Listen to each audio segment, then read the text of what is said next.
We're recording, rather. This is where we ended up. Yep. We going? We're going. Alright! Hello, everyone, and welcome again to this Academy thing we're doing. Yeah! Sorry, it's been 3 weeks since then, but we're nerds and like to play games, and the new FF14 patch came out, and we played that all day instead of doing this, so that was fun. And it was totally worth it. Gotta Very have your much so. priorities straight. So many We are tears. responsible people. But we didn't forget about this. In fact, we made notes as soon as our hype died down partially. So, as a reminder, where we last left off, our faithful party of students took on their first mission, helping a cute little gnome girl named Lori investigate an accident that happened at her laboratory where they were researching how to condense magic into various forms. When they got there, they learned that the test subjects of rats they had been keeping had escaped and become mutated with crystals of pure magic in their bodies that they could use to attack them with. They made their way through the derelict laboratory, discovering another survivor named Serena, who Lori immediately latched onto and started crying because she was alive. And with her help, they found the nest of the Rat King, as we've come to know him, a gigantic monstrosity of rat pestilence that was immediately destroyed by the party. Thanks to invisibility. And that is where we left off. Invisibility? Yes, thanks to a lot of invisibility. Greater invisibility too, so hell yeah. Mhm. Yeah. So They also got captured by a swarm of rats, and we're still looking for them. Yeah. oh yeah, the girls. Speaking of the girls, everyone roll this and check. Or a perception check rather. Sorry, still got 3.5 on the mind. He played Ravenloft last week. Was it, oh god, it doesn't even feel like it was last week. I think It it was was the week- last week. Well, it was the week before that. It was like the week, like the Saturday before my vacation really started. Yeah. Yeah. 29. Oh, it's 20. Nice. 14.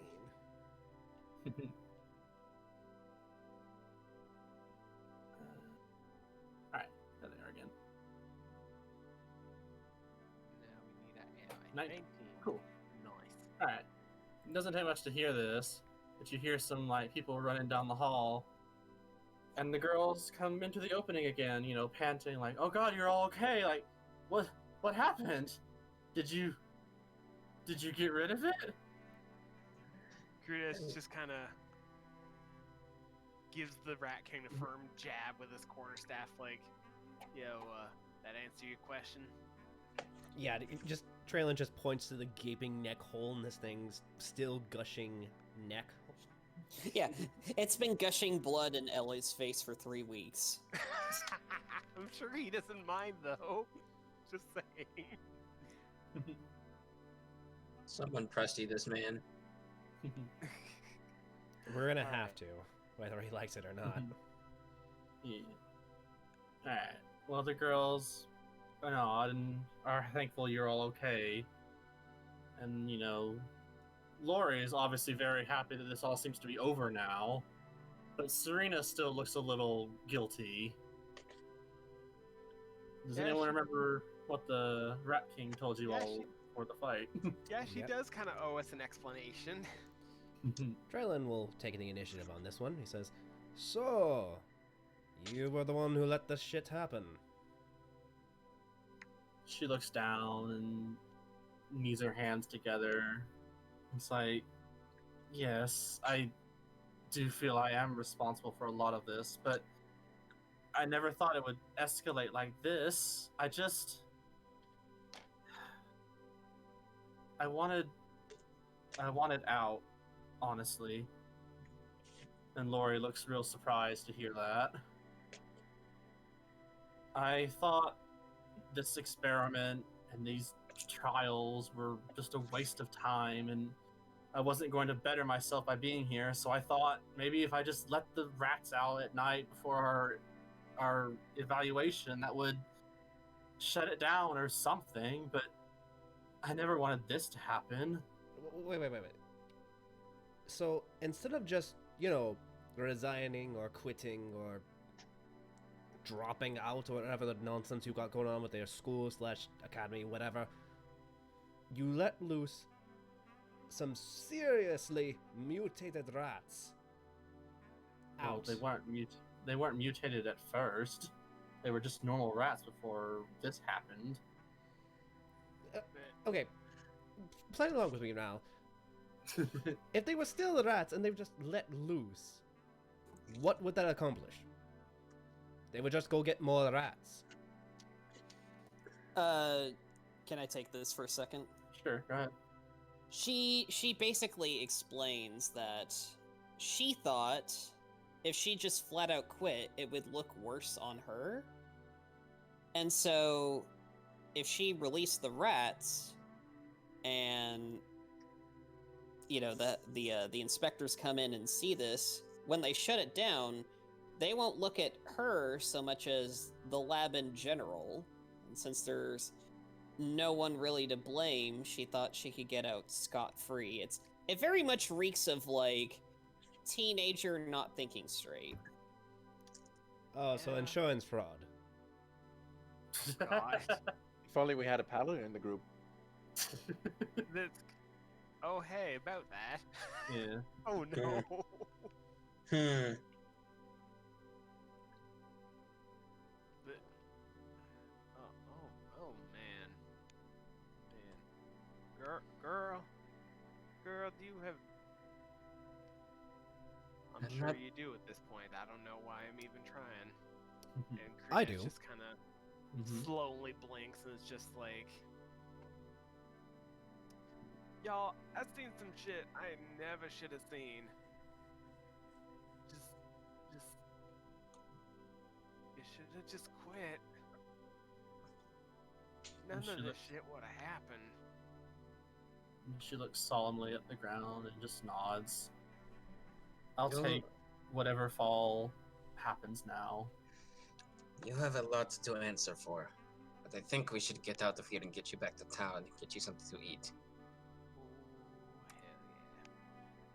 hell yeah. Right? Nimbus is like he's looking at her sternly. But That's it. He's looking at her sternly, but she can tell it's not like malicious. Like he doesn't hate her, but I'm not mad. I'm just he very- disappointed. Exactly. Aloy's pretty mad though. He Yeah. very Aw. clearly wants her to understand the gravity of what she did, even though she's saying it now. She has to pay for what she did. Yeah, exactly. Also, did we loot this body? I mean, if you want to try and loot the body, go ahead. Sure, why not? Survival. Roll a survival. Yes. If anyone else wants to as well. See if it swallowed anything useful. I don't know. I'll roll for that. See if it did swallow anything. 6. Oh boy.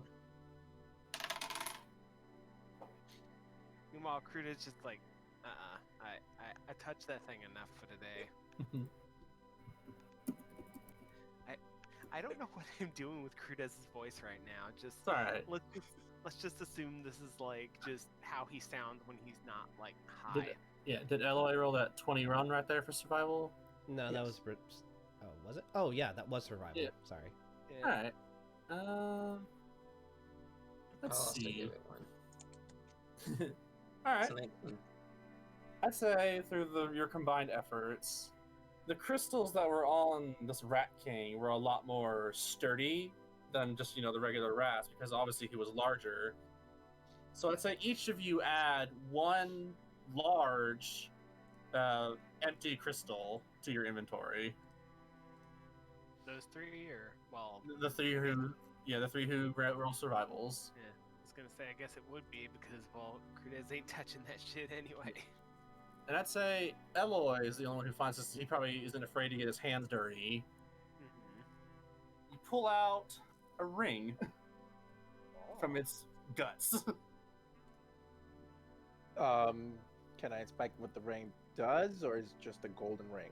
It's just a gold ring, from all you can tell. Aloy, he's gonna look at it and flick it at the rest of the gang. Like, no, that's not interested. Well, a gold ring is now rolling on the floor. Does anyone go after it? Dibs. Yeah, Traylon just dive bombs for it. It's treasure in this gnome's eyes. I was gonna say if it like goes by like rolls by Crudez, he'd just kind of like try to pick it up with his quarterstaff if it's big enough, but nah. All But right. I'll just say he No, tries that and he ends up like Traylon dove for it, okay? he just ends up like poking Traylon lightly in the side by accident, just like Alright. oh sorry man. Alright, Think so- you're gonna go for that. Alright. Artificer's Lore. I'm gonna see if this thing has actual magic potential in it. Alright. What do you roll for that, or does it So- just happen? This is gonna be an Arcana plus double my proficiency, that's plus 7. Cool. Alright, go ahead. Roll that shit. 18. Nice. Alright. Kind I of don't know presto exactly- off the blood. What you can tell from this is it's a ring that's used to sort of help people focus. Like, you know how students take like Adderall to like help them study? But no. It is actually a thing that happens in some universities, but like this is a ring to help you focus pretty much. Right. And it would probably be used. I keep wanting to like, go back to 3.5. It would give you like helpful on it on craft checks. Oh. So So it's not an arcane focus, but it certainly does something focusing. yes. So I'd say add the focusing ring to your inventory, if you will. Gold focus ring. Yeah. Nice. Yeah. How big would you say it is? Like, if you had to wear it on a finger, which finger would you wear it on? Well, for me, probably Oh. my thumb. Yeah, that's about right. It's made for medium-sized creatures. Hmm. All right. Aloy's just gonna pick up a rat and ask if we're done here. I think so. And as you turn to leave, there's suddenly a swarm of rats at the door that are all just looking at you. Oh, don't do this. But they don't look as vicious anymore. In fact, they all look up at you kind of curiously. Oh, shoot. Hang on. Never mind. Hella, didn't you speak with, Oh yeah, I did cast like Speak with Animals last session. I'd imagine that's still active, so I Alright. think maybe Crudez just kind of like gets down a little bit, just kind of like, you know, trying to not be like all big and imposing, just kind of getting down, and then it's like, hey, you guys okay now? You see them part, and a white rat scuttles up to your hand. Oh, please tell me that's Lori's rat. It is Lori's rat Pepper, who looks a lot less feral now. Good. She crawls in Crudez's hand, gets up on her hind legs, and starts speaking. She's like, "Oh, we feel so much better. We can actually think now. It's I'm glad. weird." I'm glad y'all are Wait. okay now. So did they Crudez just did kinda- did they the way you say that it's weird makes me think, so did they go beyond normal and now they've been kind of like half awakened, like they're semi-sentient? Can you speak rat? No. Then you don't know this. They're going plush ultra. Instead, you have the pothead being like, "Yeah, that's cool." But I'm yeah, glad for you guys. Yeah, then Crudez is just like, oh, I'm so glad you guys are okay. And he's just like stroking Pepper with his finger, just like, She like leans into it. aw. What's going to happen now? Well, I don't know. I mean, guys can kind of do whatever you want now, I think. Unless he just kind of looks back to Lori and Serena for a second, and then just looks back at Pepper like, "Nah, I think you guys can do what you want now. Like, you can all Well, maybe go." we like them, and she like gestures to the girls. Aw. We want to help them, and we want to help you. That's so sweet. What the fuck? Aw, you're really sweet. Lori is translating to Serena at least, if anyone wants to listen to her. Okay. Remember, she's Polish now. She can actually hear anyways. I was gonna say Nimbus would have just gestured and like, I'm not crazy, right? He's just talking to a rat. Serena is very confused by this. By the idea that they like her. Yeah. I would say that, like, if Lori's only translating for Serena, that Crudez is just gonna translate for the group. Yeah, I get you. Either way, everyone's getting the news. So Pepper, gestures down to be let down, We let her down gently. and the rats, all turn and start like gently walking with you all back up through the corridor, back into like the actual academy section. And it's strange to like retrace your steps here. Crudez seems gets a little smile on his face. It's a lot less oppressive now for sure. Even when you're going through the cafeteria that Serena had boarded up for herself. And when you come out of the door that you used to get to the cafeteria, you see the place where Eloy broke a support beam and the roof collapsed into it. And you can see that the rats were busy chewing a hole through it. And even now, they're still working on it. And just about as you get there, they finish making about a medium-sized hole that you can walk through. Can Alloy fit? Yeah, you're medium-sized, I think.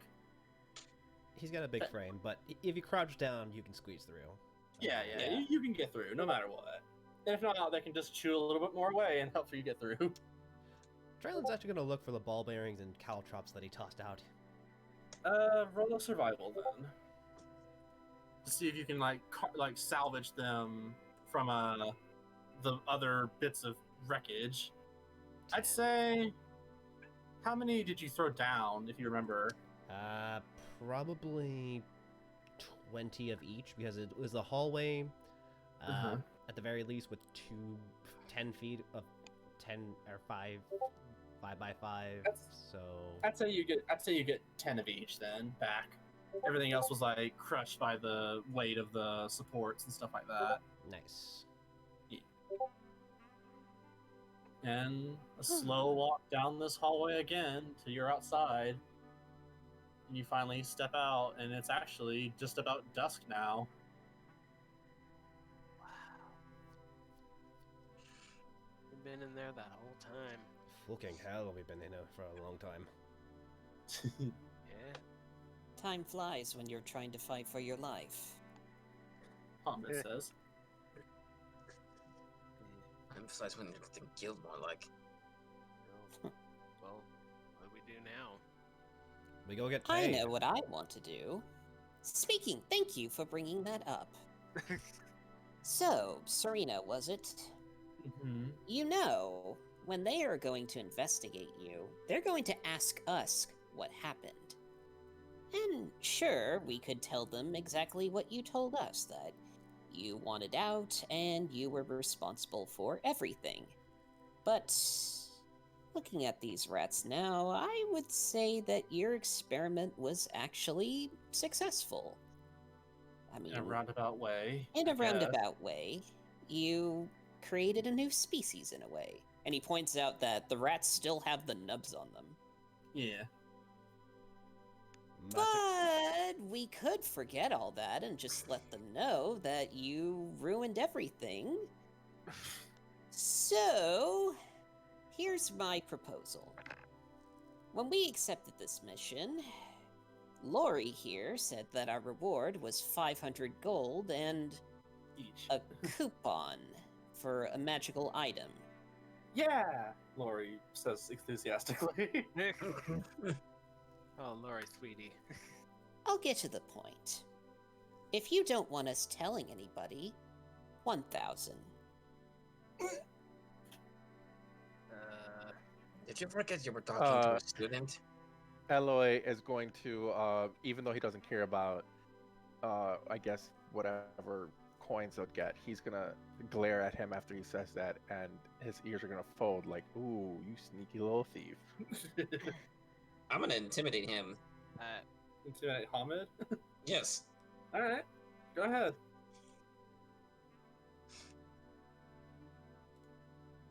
Okay, I almost lost my modifier. Here we go. John, you can roll for him. What do I be rolling versus intimidation? I guess. Either a charisma- wisdom saving throw or insight. I would say like maybe a charisma save. Yeah, charisma sounds more like it. His best stat. Yay! I mean, he's a sorcerer, charisma base. Oh boy. So, what exactly is Nimbus trying to do to him? Intimidate him. I know, but how is he doing it? He's glaring at him and he's baring his teeth a little bit. He's Like, just no, gonna we're not gonna prey upon these poor girls. yeah. It's like in a very very low, bated breath. He growls at him and then he goes, "I think you've done enough. Why don't we just leave these girls to what they were doing and get out of here?" Their careers are basically over anyway. Fine. And she looks real sad at that. But I'll be willing to go 750 to help Lori out. Hmm. You know, you don't have to do that. No, but it would feel wrong without rewarding you a bit more. This could have ended up a lot worse. I suppose that's fair. You just kind of not Think of it like a bonus from me. Yeah. All right, if you're sure. I mean, And then- I don't give two rotten shites about either of you. As for you, you clearly done your time. As she points over to, what's her name? Serena. Serena. As she's basically been stuck in this dump, starving to death. Almost starving to Yeah. death for the past 2 weeks. Yeah. Yeah. I have no intention of telling shite. We did our job. We intend to get paid. Fair enough. And the girls pull out their coin purses and do a little counting together. And then give each of you 750 gold. Oof. And a Cicello magic item coupon. Each or just one? Each. Nice. You notice on the coupon it says 1 to 2. Eloy's gonna gonna write try down- and eat a Okay. coin or something. He's gonna eat the coin. No, don't eat that. How Don't much eat did he get? 750. What, coupon. gold? Yeah, gold. Okay. Sorry. I'll write it down if you don't want to. Krudis just sees like Eloy trying to like bite into it, and Krudis just reaches up like, no, dude, listen. Money can be exchanged for goods and services. You can use it to buy food that's actually good for you. He's gonna hold that conversation for the ship because he's curious about what other things he could buy. Blackjack and hookers. Anyways, Sort of sarcastically, Hamid's like, well, pleasure doing business with you, ladies. mm-hmm. I Alright, believe our you work is move done along. here. Nimbus raises an eyebrow at him and turns back to Serena. Mhm. Serena, you better take good care of those rats. They're your responsibility now. I will. Yeah, because if you don't, I might have to come back. And he just kind of has like this grin on his face that like pretty much everyone in the group would realize is just him screwing around, but it's slightly menacing behind that. Just like, I'm gonna come back if I find out y'all been treating them unfairly. Yeah. There's a little Lori bit of hugs honesty there. Pepper a little tighter at the sound of that. Oh, oh no! I didn't want to do that. And Pass you all start walking away. Yeah, we're done here. I see the sword. Well, as you're all walking away, you see some more rats pour out and stand near the girls. And you see Pepper stand up in Lori's hand and start waving at you as well. Oh, That rat is too adorable for it's so good. I can't be mad, but I need to be mad.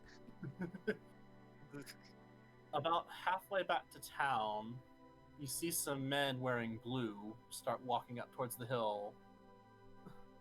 They look official for sure. uh-oh. You there, adventurers. Is this the lab that was destroyed recently? Aye. That is correct. And you took care of it? Why, Everything's yes. everything's sorted out. He points to the blood that's all over Eloy and all over some of their clothes. Like, really? Can you give us a rundown of what happened, or? We've actually saved a couple of survivors from the incident. They're still at the lab collecting the rest of their things. If you want their story, you could go talk to them. Man nods, wishes you all a good day, and just goes on. Eloy's just gonna pass right by them, covered in blood and holding a rat over her shoulders. It's Yeah, his subordinates are kind of like, "Oh my god, what the fuck is that? is he holding a rat? Oh Oh, my god, is he eating it?" don't. Oh, Traylon will also note back and say, "Don't worry, the rest of the rats are friendly." And they all look at each other like, "We'll keep that in mind." it's And they start trekking up the hill as you all start going back down. Thank you for saying that. That could have been terrible. Oh my god, look at all these fucking rats! There's more! Get him! God. Alright. So you make it back to town. By the time you make it to town, it's pretty much dark. Do you all want to stay in town, or probably try and head back already? In town. Cause Kuda's got some shopping to do in the morning. Hamid agrees. He could use a rest and maybe a bath. Yeah. I'll agree there. Alright. Doesn't take long to find the local inn. And they heard that, from Lori, that, you were the ones that accepted her proposal, and she had paid in advance for you all to stay the night in case this took longer. So you're all ushered up to your room. One room. That has two beds. Eloy's gonna be like, peace out, and go through the window. And How many floors up are we? Just two. Yeah, so he's gonna go through the window, like, peace out. Don't die, bitch. Alright, so there are two beds, both medium-sized. Yes. then just Kuda just kind of waves to him like, "Hey." Yes, hello. I am here. This is funny, ain't it? What Only do you two mean? beds. I'm not sure I understand where you're going with this. I mean, If you want the bed, I can sleep on the floor. I have a bedroll. no. You're the one who got burned to the crisp. You take the bed. Sorry, what did he say? You're the one who got burned to a crisp. You take the bed. Pretty much, yeah. Eloy called dibs on the ceiling. Or the roof. What? Okay. I was gonna say, like, so someone just reversed gravity on him for the night. He's just clung to the ceiling of the room. He got that like spider climb. Actually in, kinda and he's just, terrifying like, to think sleeping of. up there. No Eloy's like, lie, "What?" but if I Let's woke go. up and there's a giant no on the ceiling, I would shit my pants. Yeah. So is this the second time somebody has like climbed up a building just cuz? I think so. Pretty much. Yeah. Well, I'm not opposed to having to share a bed with anybody. Question is who? Oh, right, yeah, because we've got like 5 people. Yeah. Whoever shares the bed with Trolling is like taking almost the entire bed. I mean, I would call dibs on that right away. We have 2 small people and 2 medium people, so I think you could probably reliably sleep comfortably. Nimbus just kind of looks at Hamid. He just raises an eyebrow when he starts to pull out a bedroll. Starts to wet a little. Pull out a bedroll. Oh, He would rather sleep on the floor than with Hamid, basically. No, you have your own bed, dude. Yeah, there's 2 beds, so that means that the pairing would either be Crudez Hamid, Crudez Nimbus, or Trallin Crudez, Trallin Nimbus, Trallin Hamid. Lots of permutations. yeah. Which is Charlene- why like, Charlin's just gonna set up at the foot of bed at Hamid's. Save everyone the trouble. Alright, you two take that bed. Alright. cool, I'm bunking with Nim. Awesome. And Eloy's gonna be on the roof, he said? Correct. Cool. So you didn't jump down, you like jump and hooked your hand on the wall and just climbed Oh yeah, up. he's Yeah, feasting right now. He's like, no, you guys skip dinner. I'm not skipping dinner. Goodbye. So What do you mean? Trailing gets to sleep with Hamid. Hey. Hey. Joke's on him. I'm gonna be working throughout the night. Of course he is. Joke's on him, that means more bed for him. No, I'm gonna be working in the bed. Oh. Oh fuck. How loud is your work? I don't know. Ever hear us like a socket wrench tuning up a crossbow? I think at that point everybody might be upset. Yeah, Hamid's gonna be like, have fun pissing everybody else off. Crudez is just like, hey, I know how we can get to sleep faster, and just pulls out a bong. Yeah. Yes. Yes. Alright. So, everyone has their own nightly ritual before they finally settle in for the night. Eloy probably munching down on that rat he brought with him, much to the horror of most everything around him. You don't get hella food poisoning, my dude. Yeah, he's just I mean- straight up eating. He's just a freaking gargoyle on top of the inn. That's just bones and shit are just Like, at the- dropping down. Yeah. Those have very strong stomachs. He can muster it. I think you can take it. Yeah.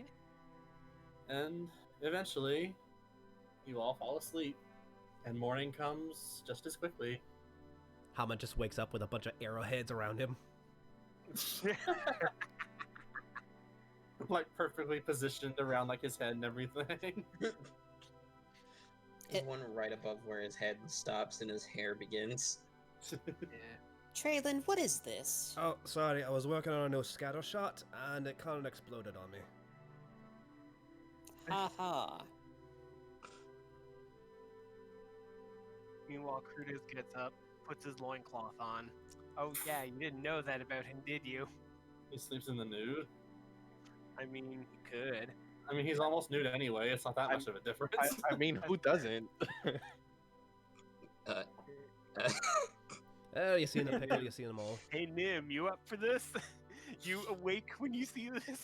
Yeah, I mean, he's sailed on a ship, Yeah. a luxury cruise liner. He's seen worse. Oh,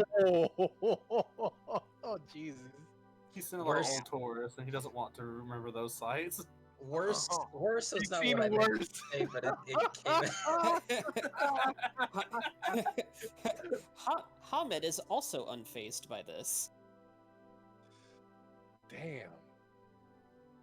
Stone cold. He's seen worse. Damn. I mean, what? He just shrugs. and then like puts his loincloth on. Like, what? We're not at school, so whatever. Yeah, I hold mean- on, Jesse, hold on. I'm just making sure. I have slept in bunks that have had plenty of naked men in them. It does not bother me. Cool. Okay, Time for got it. shopping. Translin says as he just kind of scoops all the arrowheads that he had stray across the bed into like a bag. You have fun. I'm going to draw a bath and nurse these burns. Alright. Oh, Gerda's just like pokes his head out the window, just like taps the awning above him in the hopes that like it gets Aloy's attention. Just like, hey buddy, you wake up there? Would Eloy still be up there? On the roof. No, Ellie would probably be awake. What's it called? Yeah, all that blood on him's dried up, so now he's just a really messy knoll. He He's is just a very creep. stinky.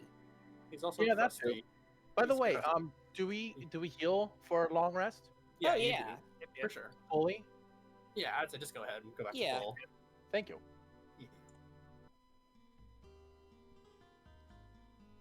And shopping. Yeah. Hamid just goes on back to the ship and says he'll get him and Onweir, the elf captain, will prepare for whenever you're all ready. Damn, y'all actually be spending the money you get in D&D. Imagine that. Hey, I got a magic coupon for a magic item. I'm gonna use it. Ah. Touche. The coupon is also made of magic. She put a little glamour on it so that a bunch of hearts and sparkles just pop out whenever someone opens it. I'm gonna say yes. Oh, Why cool, not? mine has flowers. What now? Crudez was like, oh cool, mine has flowers. Oh, cherry blossoms, cool. So, what kind of store is everyone gonna try and go to? Weapon store. Alright, so we'll start with you then, since you spoke up. I'd say roll a perception to try and find a weapon store. Why do you do this to me? 16. Well, you rolled a 16, you should be fine. You've never been to Hermit Ward before, so You've never been to memorize this it. place, so yeah. Yeah, that's fair. So you quickly realize that this little port town is just a little port town and not really that expansive. Like it has, some things for people who come and go from the laboratories that are nestled around in this little province of Cicello. But you find a weapons store, and it's more like the place you go to buy new harpoons and stuff for your boat. It's like a simple blacksmith that mostly focuses on stuff made for fishermen. Harpoons.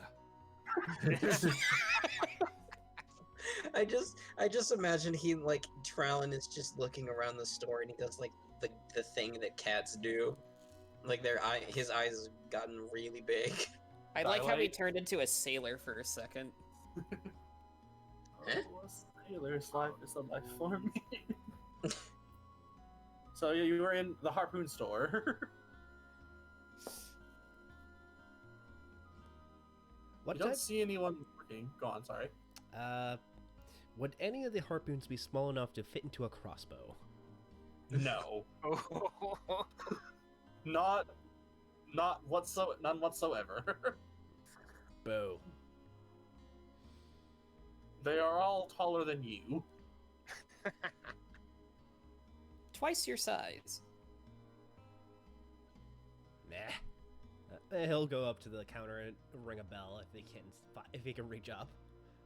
You can. It has a little step stool for the smaller races. You ring the bell, and an orc man comes through and is like, "Oh, what? Can I help you?" Hey, I've been on the shopping spree and looking for some special ammo. Got anything that can fit a crossbow? He just looks at the harpoons and then looks at you, like, and looks back at them and looks at you, and it's like, not really. Nah. But I could make something real quick if you don't mind waiting. I got time. So you want, like, a harpoon crossbow bolt? Alrighty. Can't say I've ever really had that before. If- I've been working on a bit of a side project as he just whoops out his secret project. And the thing that he was working on last night was to turn his heavy crossbow into a mounted turret. Oh. Was he successful in this regard? I still need to roll. Yep. It's basically, you know, it's literally a deployable turret that you mount, like a mounted turret. It's exactly what it So sounds he like. can like set it and forget it and it will attack for him? No, it's still manual. He has to Okay. like turn it and aim it, but it's just, this is a way of me, you know, not having to deal with the heavy property because it fucking sucks being small. Alright, I'd say roll your Tinker Tools again to see how much progress you made on it. Tinker's tools. So like it's like 1d20 plus your proficiency bonus, I think. God. I'm trying to think. Gnomish cunning. Alright, Tinker. Proficiency. I'm trying to think if I have any extra bonuses to actual, you know, Tinkerer's tools. Because this is like one of my bigger properties. I feel like I should have a bigger bonus than 2. Did you put on that focusing ring? Yes, I do. I'd say roll it with advantage then. Alright. Plus 12.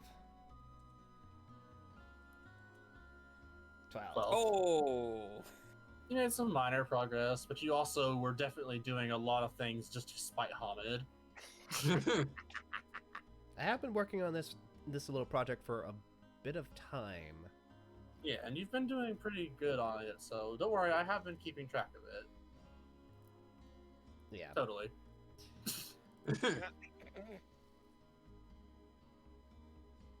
Alright. How many harpoon boats you want? He takes out a little piece of paper and says, like, writing down probably like an idea of what he would try and do. At the most, I'd say I'd go down for 10.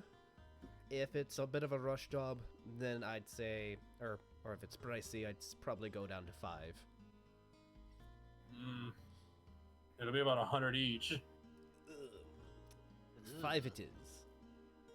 5 it is. I'll take your payment now. Alright, that's 500 gold. Yep. I'd say just take a seat or just come back in a little bit if you want.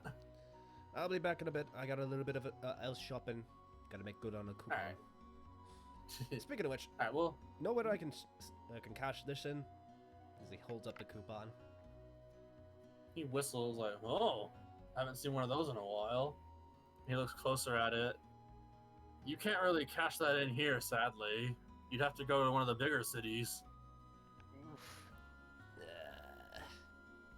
Are you still wearing your academy, like, symbol? I always am. He'll notice it and be like, well, you probably got somewhere at that fancy academy you could cash it in. They got all sorts of people from the bigger cities there. Wasn't the headmaster from here, I think? I didn't really react to the news that much. Yeah, I don't know. I don't really pay much attention to him. Well, I'd say ask someone there. They'll be able to help you better on it. Yep, thanks for the info. But, See you in a bit. oh, another question. He's trying to get a little impatient. Sorry. Any other magical properties that might be here in town? The bar's got good ale that's supposedly magical. Alright, I'll let you work. He finally nods and heads into the back to start forging.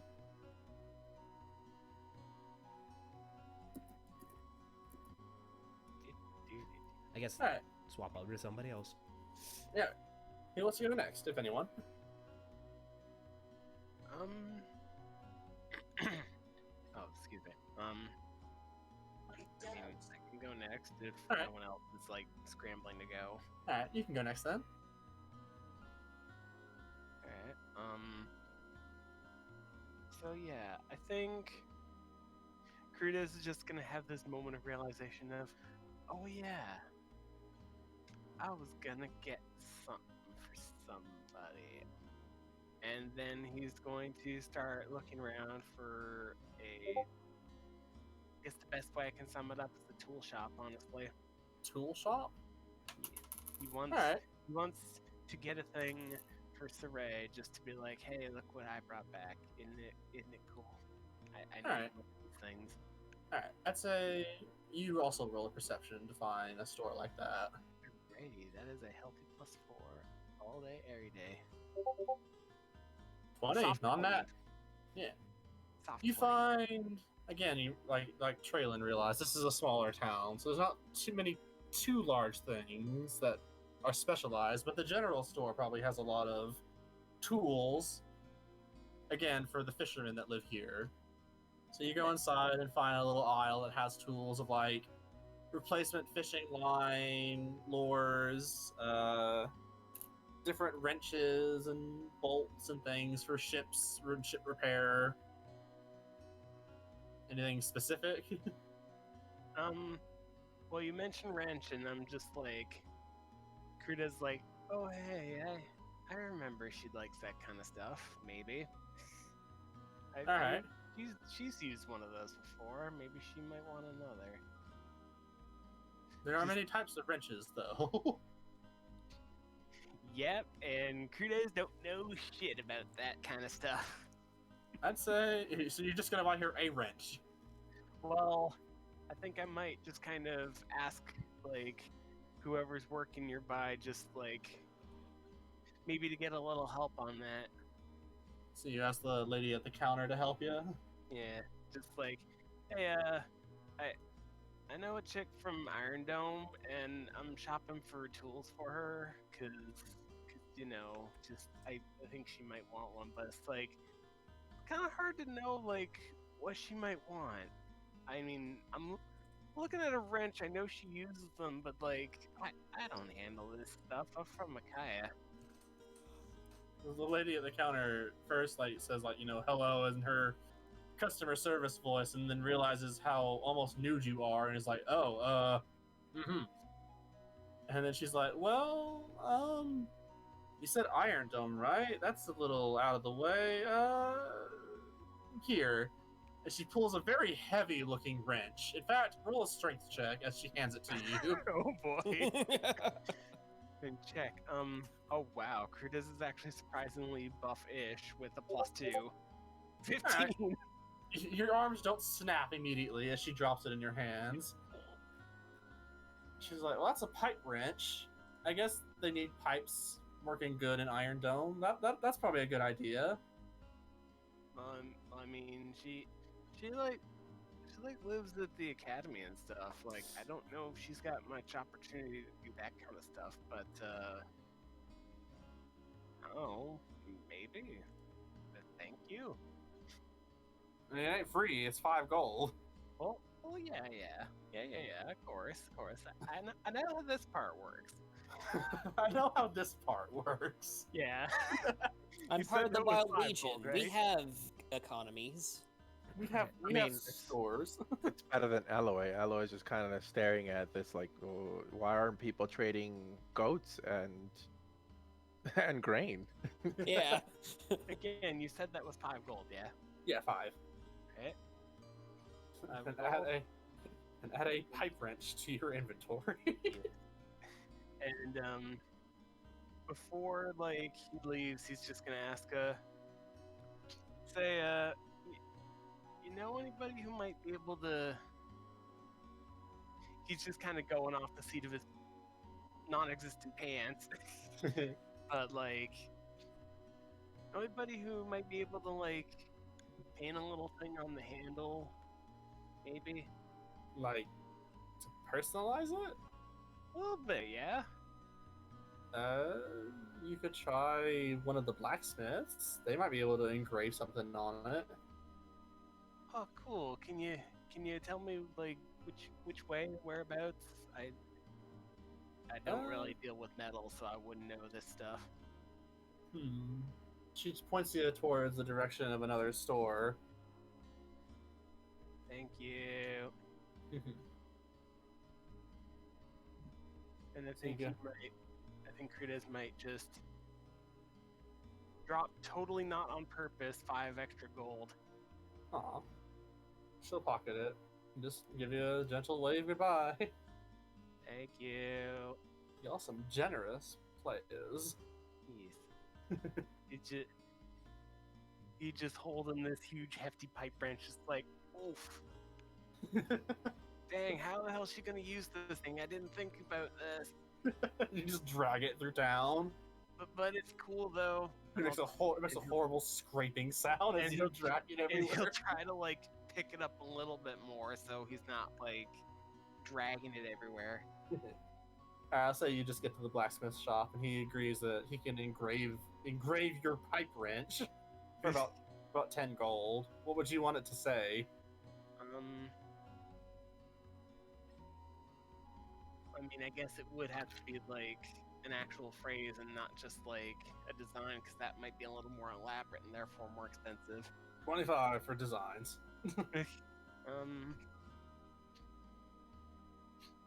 I don't know.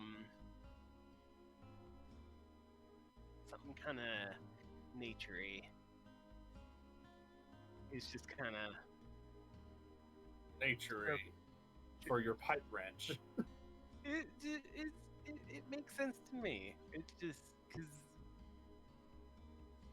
All right, I'll draw you a flower for 20. He's like a tattoo artist now. Pretty much. That's what I was going for. Oh fuck, that's not the right thing. All right. Cool. Let's do the flower. All right, pay up. All right, that's 20. All right. You want to wait here or come back later? I'll come back in a bit. All right. He gets to go working on your pipe wrench. Thank you. All right. Anything else you wanted to do? I think Kritas is good for right now. All right. Anyone else? I'd say we can pop over to Eloy because I think Chris is still gone. Or Meister, rather. Sorry. Yeah. Again, he's just gonna stand at the market and look at everybody, exchanging rocks for things. Oh, Maestro's back. He can go first. Oh, all right. You want to go do some shopping, Nimbus? Yeah. All right. He's gonna get out of the bath, and as he's drying himself off and getting all of his stuff in order, he's actually gonna stick his head outside the window and turn it up towards the roof. All right. Hey, Eloy, I was thinking of getting some food before I went to check out the magic shop. You wanna go get something together? There is. Eloy's no gonna response. like. Oh, Huh? No, go on. I didn't know you were still up there. I thought you were still in the markets.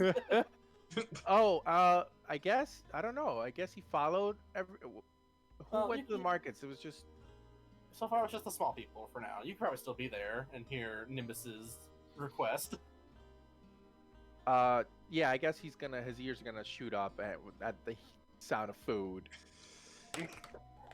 He doesn't need to respond so Nimbus can read the yes as he's like panting and drooling as he's hungry already. Like peers over the edge of the roof like food. Oh, come on and get down here. You can't just jump down from the roof. You gotta hurt yourself. Ha, and he does. Roll in athletics. No, roll in acrobatics. Okay. Watch Let's him see. actually hurt himself, though. He'll take it. He don't care. That's fine. That's fine. Plus, I got a +4, so that's pretty good. Damn. Fuck you, Nimbus. I'm 12. Oh, Not quite. I rolled a 7. Oh Belly flop. Take 3 points of fall damage as your You legs just- buckle a bit as you land. That's fine. no! He shrugs. I mean, I literally told you. And then he's gonna walk downstairs. I'm just gonna give him a little morsel of what he had before to tide him over until they get to some place that's selling something to eat. And I mean, you are in an inn, which has food Food. below. yes, but I was gonna try to follow my nose for the fruity taste that shows about seafood. Oh, alright, so you want to find another restaurant, pretty much. Yes. Did Alright. he seriously suggest seafood? I mean, not necessarily seafood, just a restaurant.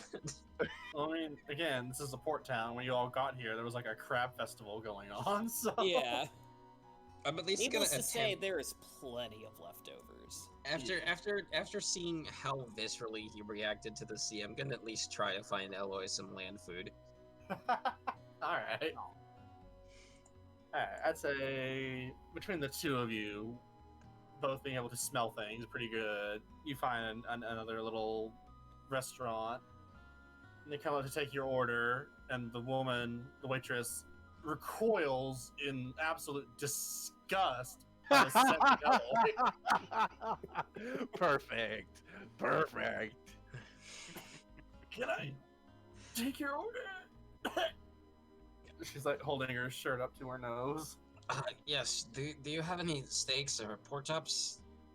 Pork chops this early Yes. Yes. for both of you. And she's like hurriedly like trying to back away. I'll take some eggs and some pancakes, please. How do you want it cooked? And she's like backing away, talking louder now. Scramble. He's just like he rises in volume. He's like scrambled, please. Eloy's completely not offended by this. He's just his little stub of a tail's just wagging like he can't wait for the meat to be served. The girl like, you see the girl go back behind the counter and like put the order ticket, and then she like starts washing her hands vigorously. She didn't even touch him. I know. But she's like a clean freak now. Yeah. It's like, oh my god. Oh Just my god. looking at him may be dirty. This is just here. We're gonna have to burn that table. Every night, I see an image of him. Oh no. That's Alright. gonna be a thing. Takes about 5 minutes or so, but the food comes out. It's a different waitress who brings it over to you, and she has a cloth wrapped around her face and her mouth. I was gonna say, does she also recoil? She was prepared from what she heard from the other waitress. She is coronavirus protected. Oh my god. Lord. As she places both your plates down, Nimbus Wait, what has, did you bring? Oh yeah, go ahead. she has, brought Nimbus his pork chops and eggs like he requested. And since you just said pork chops, they just gave you about 3 large-sized pork chops cooked rare. Because you didn't specify a way to cook them. You don't care. It's food. Exactly. So I feel like he'd prefer it bloody. Yeah. I mean, That's can true. you eat pork chops rare? I feel like that's a good way to getting yourself sick. well, Eloy. Eloy literally ate a rat while it was Yeah. alive. I love how everybody was already just ready to say no. Yeah. No. But also, like, just I think that whole thing about like rare or anything for me is more so true for like hamburgers. I'm pretty sure because that's like a mixture of meat as opposed to like one solid thing.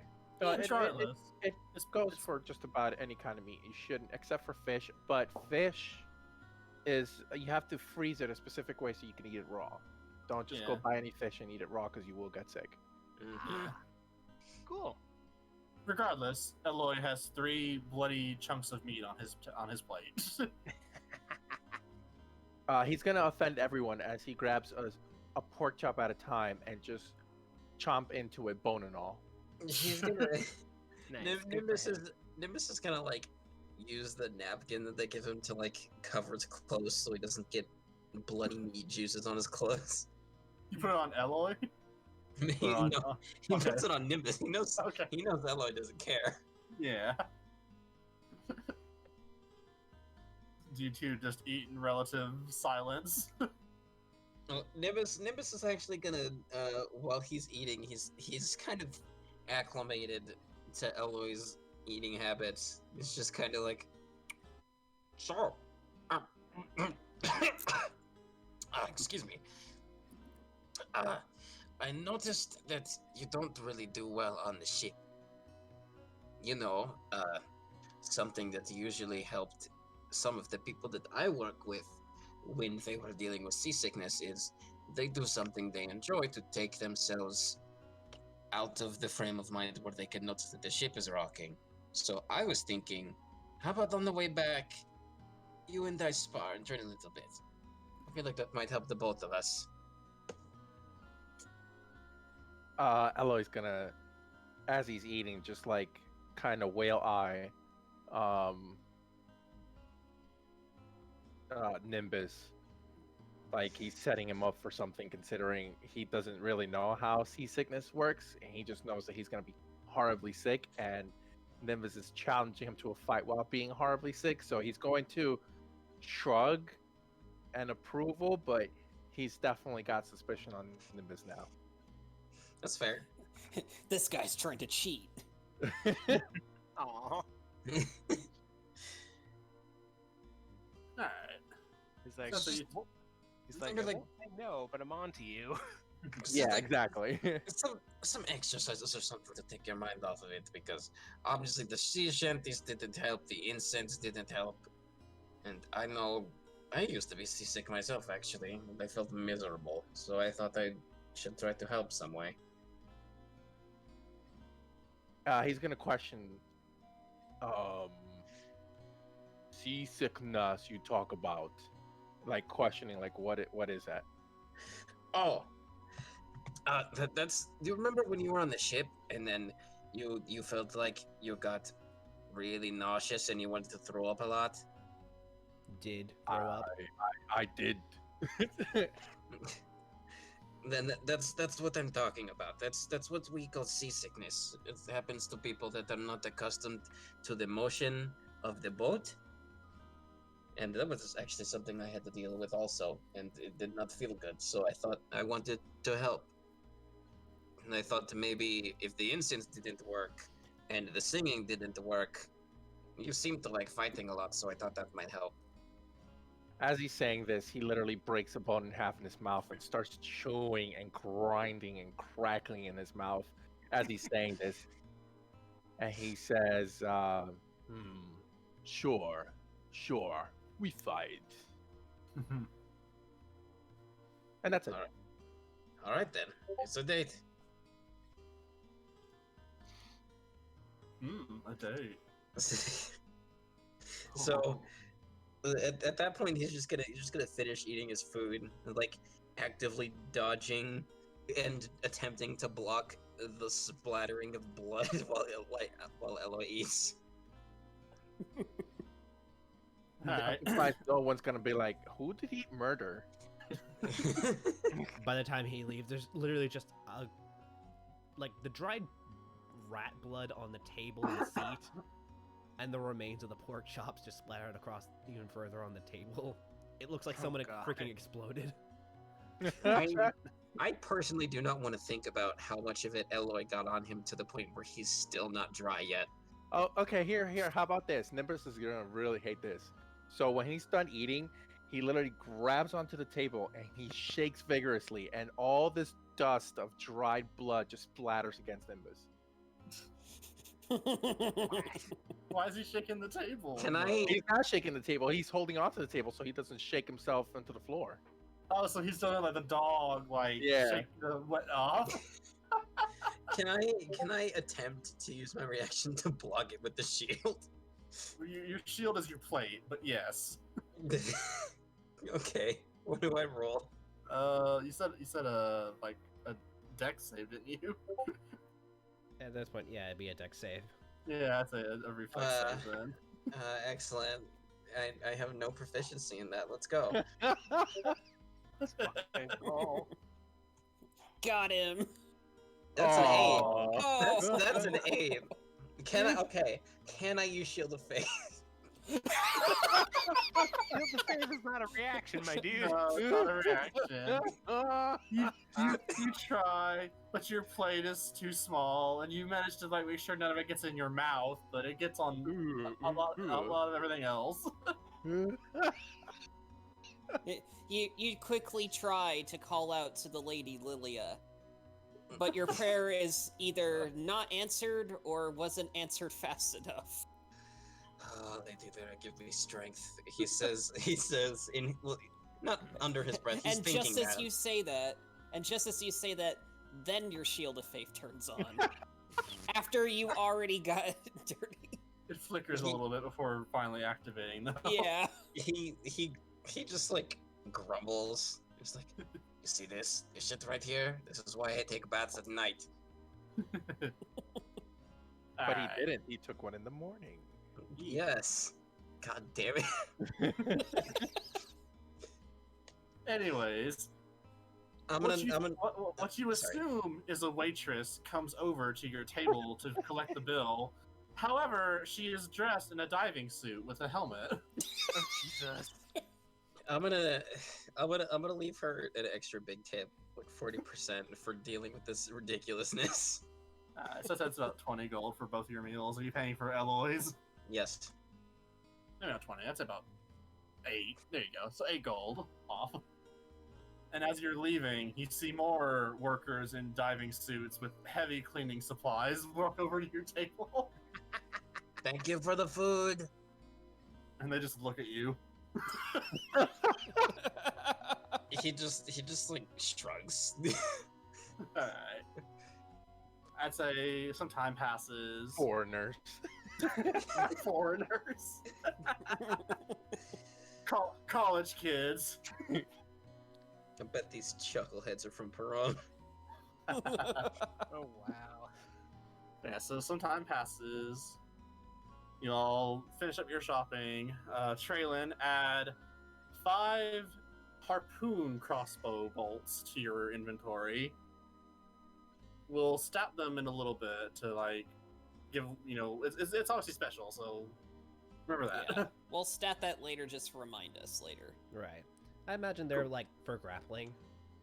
Yeah. They might also do bleed damage. Nice. And remember, kids, harpooning isn't, to stop the whale, it's to make it bleed out so you can kill it more. Wow. Yeah. Yeah. Hooray for animal abuse. Yeah. Except not actually. We at Academy Futurae do not condone animal abuse, Yeah. but it is accurate. If you do, we'll send Eloy after you. Alright, so then Crudez also picks up his flower engraved pipe wrench. Picks And up. Yeah. Sorry, Surprisingly, the design is actually rather intricate. The guy did a good job, and this is what it looks like on the side of it. Hell yeah. Have a look. Oh, I love it. It's I love beautiful. it. Beautiful. Can Sorry. Can I tip? Can I tip? Can I tip? Yeah, you can tip. Hell yeah, you can tip. 80. Crudez is just so Oh. amazed. He just plunks like 80 gold on the table. Like, Damn. I love it. I hope she does too. Thank you. No! Tush, no! I guess we'll have to wait and see. Alright. So y'all start heading back to the ship? Yeah. Alright. Oh, hang on one sec. Alright. Traylon, while he's waiting for his harpoon, is it alright if he goes down to like the blacksmith to get like 20 gold's worth of scrap? Oh, sure, that's fine. He'll sell it to you for about. He wanted something for you for 20. He'll just like sell it to you for like 5. Nice. He hasn't done much that morning though, so it's not too much, but it's just scrap. Add scrap to your inventory. 20 gold worth of scrap. I intend to do something nice with this. Ooh. Yeah. Ah, scrap. That's a terrible joke. One sec. I want to make sure that everyone can see what the engravement looks like. Oh yeah. Oh yeah, cool. Yes. Not that. Just was the Steam There it is. and YouTube. It's real pretty. A real pretty flower engravement. Just fucking pretty. All right, that's enough. All right. Regardless, Traylon will now use his Tinkerer feature while he's waiting for his harpoons, essentially. I mean, I assume it's going to take like it took like hours. For the harpoons to be made, Yes. it's about 2.5 hours. Yeah, they weren't because he made them smaller than normal. So Yeah, perfect. Then that's just amount of time as I make a clockwork fire starter Ooh. using my Tinkerer Oh. feature. mm, Basically, I can take about 10 golds. If I spend an hour with 10 GP, or gold Mhm. coins, I can make either a clockwork toy, a fire starter, or a music box. And I'm going to combine, if allowed, we'll combine the first two together, using the 20 gold worth of scraps. a music box fire starter. No, clockwork toy with a fire Oh. starter. So you made a lighter, A walking lighter. locking lighter, Walking lighter. walking lighter. Okay. Yeah, I'd say roll your tinker tools. Refresh my memory, Gray. When we were fighting the really big rats, didn't you throw a bunch of oil everywhere? I did. Onto other people? Interesting. All right.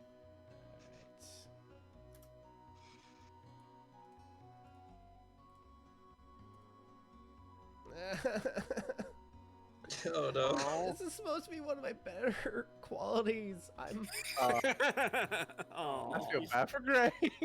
Dice are Maybe evil. two. I mean, Remember, technically, you still have the focus ring on, so roll again. I mean, it doesn't say that there's So any the focus ring lasts forever? Oh, there we go. If you're wearing it, Yeah. So it lasts forever then? I mean, it probably has some charges, but he only used it last night, and then he used it again today. So Okay. it, Hooray it for recharges. finding magic items. Hooray! So you make your walking lighter. What does it look like? I'm gonna say it looks like a mouse. When it reaches the end of its walk cycle, it creates a little spark from its tail. Aw, that's cute and appropriate for what happened recently. did she stylize it with like little nubs on its back? Yes, in fact, that's where Yeah. that's where the fuel escapes. And the Aw. tail is the lighter. Nice. That's so adorable. Add clockwork mouse lighter to your inventory. Wow. a lot of inventory management today. Yeah. All right. So you're all ushered back onto the ship and set back out towards home. It doesn't take too long before Eloy starts feeling a little queasy again. What? Unless he wants to roll a con save and see. Why would he be queasy? Seasick. See. We're on the boat now. Yeah, you're Oh. heading home. Sorry. I thought we were gonna have more time. Oh, Oh, did you want to do one more thing before we start? no, that's okay. I can wait. I mean, like, if it's the magic shop thing, we've kind of already ruled out that, like, Yeah, there isn't Is- really one here. That's an Yeah, 18 it's- for Constitution. All right, then you're fine for now. You can handle this. It's just a boat and water and nothing but water forever in any direction. Yeah, you can Boat. handle it. Boat and water are weak. Eloy is strong. Eloy. It's probably because he's full, that's why. No, actually, that should make it worse, but... Yeah. whatever. Yeah, almost immediately, Traylon's gonna see the mess that Nimbus and Aloy have, and he's like, "Okay, I'm not doing the whole boat ride with this shite." And With I'm all going to that. stealthily presto first Nim and then Aloy, just to get the fucking dried out blood off of him. Well, roll a Wait, stealth what's check happening? then. Soft 20 for stealth. He's rolling a stealth check to try and clean you. Roll a perception. Where the hell's my perception? That's a 9. Oh man. All right, you both don't notice. Well, I'm sure Eloy notices that all of a sudden the caked, dried, crusty blood in his fur is suddenly gone, and now he is poofy and clean in like an instant. Oh, so he does. It's just the thing just comes off him. Yeah, Yep. so like prestidigitation can like instantly clean something. Okay, as long as he's not like being fucking hosed down. No, I he's think he not. doesn't care. If someone splashes water on him, he's gonna be like, "All right, time to punch you in the face." But if it just disappears, he's gonna be like, "Whatever." Well, it's probably like a little tingly at first, and all of a sudden like a whoosh, and then all of a sudden your fur's clean, and you're like, "What the fuck?" Yeah, it's pretty much what he's gonna think. Nice one. Pretty sure he wouldn't even know it was me, even if he did see it. Well, you rolled high enough on yourself. They don't know what happened or who did it. They're just clean now. Any? One day, someone's gonna slip. You know, you both smell like daisies. Thank Oh, you. Eloy can fix that easily. I appreciate it. Now, speaking of something smelling like shite, I still have that Sahagin carcass somewhere below deck. The what? The Sahagin carcass. Yeah. Is it edible? Why do you still have that? For fun. Who has that? Traylon apparently left it on board, and I kind of forgot about it, so it's probably been thrown overboard by now. Yeah. Aw, Oh, man. Why'd you Well, throw you that? want- Why do you there want goes the it? snack. What did you want it for, if I may ask? I wanted to Feed Eloy. no. Shenanigans of Vito. I wanted to either place like chunks of it in Hamid's bed or in his workspace. It's Such a gone. waste. I'm sorry. He wanted to prank. He wanted to prank Hamid with it. Yeah. Get pranked, son.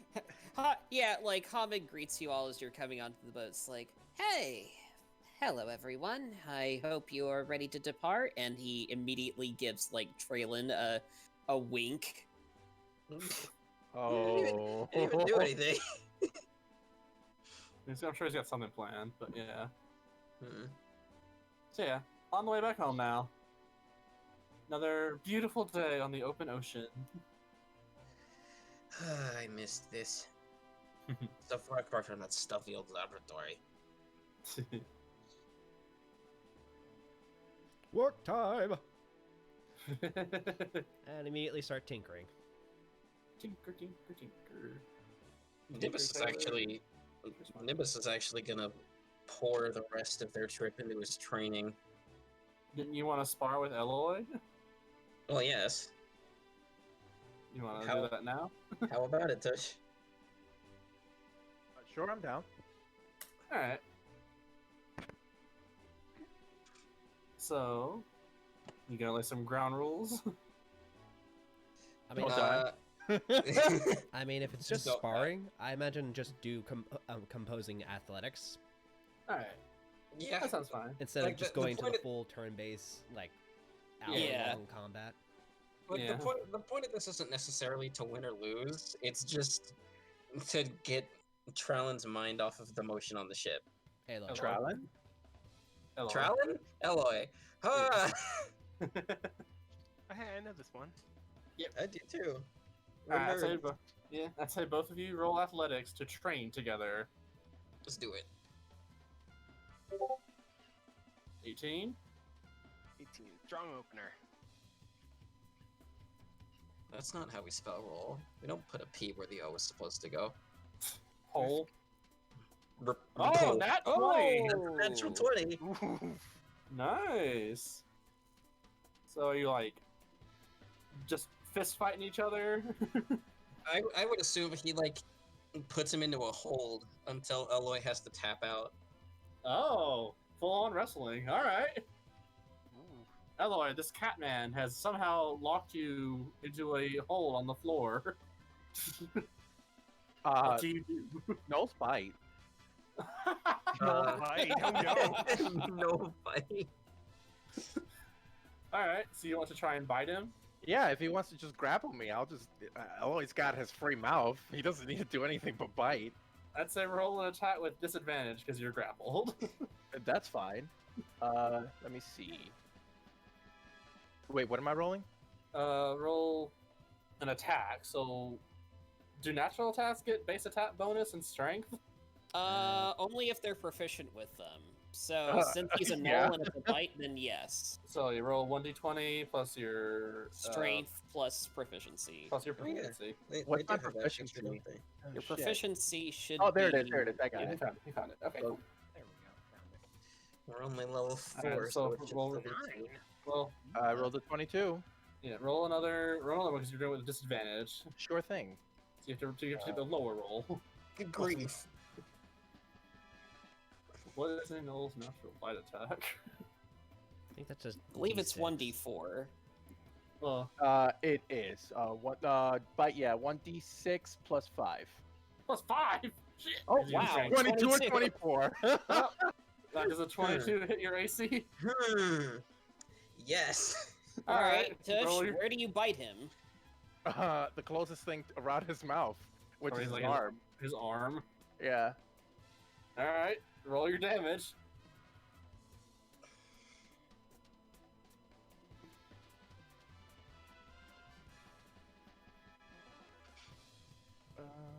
Good grief. Hey, you wanted to spar with a null who doesn't even know what sparring is. Take 7 bite damage. This is true, but you can't expect me to have been prepared for, oh, he's got me in a hole. I'm gonna bite him. Now you know for next time. This is So, how you learn. So real quick, it's okay if I can't, but just out of curiosity, is it okay if like Crudez just passively casts Healing Spirit to like, if either of them like get too banged up, it'll just like auto heal them, not up to full, but it'll be like a D6. Something like that. Yeah. I mean, Yeah, that's if you fine wa- then. It's up to you. I'll cast Healing Spirit. A frog appears. Yes. Oh, hey, there's a frog. Ah, my arm! Roll 1d6 for Nim. Nim healed 3. So And this applies for But- Aloy too, just in case Nim does like get a hit in on him as like. the spar will In- never end. In case Nimbus gets a hit on him, thanks for the vote of confidence. Well, I don't know what Nim's gonna do. I don't know if he's gonna fight back or just like keep hitting him. Yeah. It's So okay, I'm Steven. what does Nim do then? After being bitten. Rabies. Okay, since okay, oh no, I can't do that. German was gonna- I'm- suplex. Do it. You know what? We're going for the suplex, biting into my arm. All right. Roll another strength. Athletics check. Who, both or just him? That's an 18. I'd say both. Yeah, just because you're still like opposing grapples. What am I doing? Athletic? Yeah. Athletics. Yeah. That's a +7. Oh, no! natural one. Oh, I get to look up gifts? Oh no! All right. Do it. Alright, it. Maestro, what kind of suplex do you do to him? Seeing how he's Bit him. I don't know the name of this one. But seeing as how he bites him, he's just gonna lift upwards with all of his strength, just centering all of his weight down on his knees. And he does the same kind of suplex that Travis Touchdown does if you ever seen No More Heroes. Aha! The Northern Lights. Thank you. You could describe it briefly, and John would know. Yeah. I am appreciative. Yes. Do you just straight up go full Bane, just neat, and bring him down on your knee or something like that? I don't think he's quite big enough for that, but that would be entertaining. Snap. So does this cost any damage or? It probably will, but let John find his gift first, so we can all see it. If anything, it'd probably be like an improvised weapon. All right, that's a. This has to be perfect. Sure, this'll work. With awakened So, demon. so Meister, is this? Oh shit. Yes, that is a hyphen. Is this what you're thinking of? Oh god, that's a link. God damn it. Oh, Okay, there we go. I'd say yes, but like he's still holding on to him, and because Yes, Northern because Lights he's with a bridge. yeah because he's lithe enough, I will say after he does that, he brings himself back, and balances on his arms and lands on his feet, and then he'll draw his sword. Alright. So There we go. The gift that I wanted finally loaded. There it is. Oh, So how much damage did he take? I imagine your strength modifier plus a. D6, I guess. A D6? Okay. You slammed him against the ground. What else do you want? I mean, I'm not complaining. I was just not expecting you to give me a D6. I was not expecting a wrestling match. Ooh, 10. Almost max damage. Wow, you know, It just makes sense if we're doing contesting athletics rules, but then he bit me, so now I'm not really sure what to do.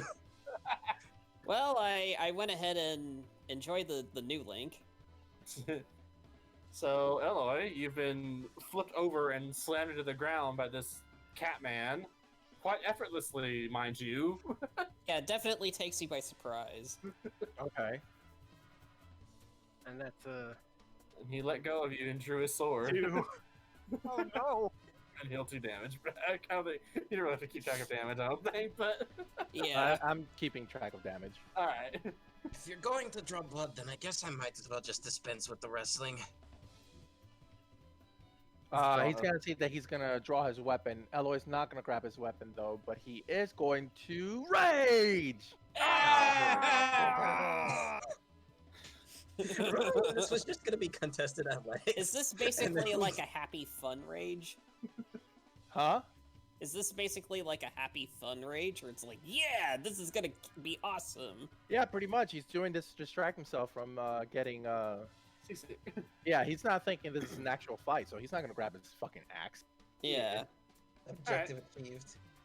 So, what do? Do you just try and run and grapple him again, or No, what? he well, one, he never grappled him. Two, he's gonna go after him to bite because he's a no. Alright. So, roll an Might as attack, well I not guess. even. Might as well not even need the axe in the first place. I'm just gonna rip out his jugular. Does a 19 hit you? Yes, it does. Alright, roll 1d6 damage, plus 5. Weird. I thought you had higher AC than that, Nim. I mean, if he's wearing his armor, maybe. Oh, you took your armor off? Yeah. Because it was just supposed to be a sparring match. And Alright, for the take third 7. heal and for the third heal from the spirit, that's 3. 3. Alright, it's your turn, Nimbus. Good grief. Okay. I wasn't expecting this either. Okay. So, seeing that he hasn't reached for his weapon and then he bit him again, I will ask: will you allow me to use a smite if I'm not using my sword? Well, you would need to use a weapon for that. However, you do have natural weapons with your claws. Oh yeah, you know what? Thank you. I keep forgetting Tabaxi actually have those. You're Everyone a cat. Just to define my elbow drop. Yeah, I know I'm a cat. I don't really use it, okay? That's fair, that's fair. I've made like 3 Tabaxis.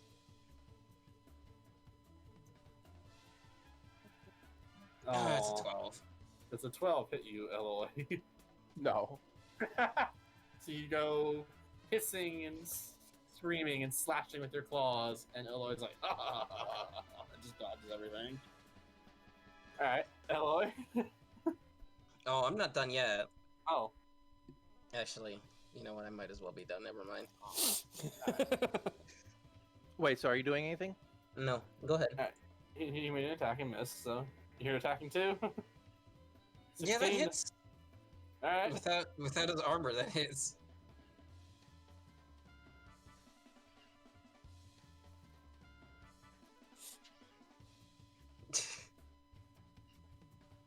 Seven damage. It's another Finally, 7 the damage. hyena gets to beat the lion. It's not even a lion. And a 1 for my 4th heal. What the fuck is this garbage? The frog's like, I don't know, man. Like, what do you want me to do? What are they doing? Okay, I'm gonna roll athletics again. All right.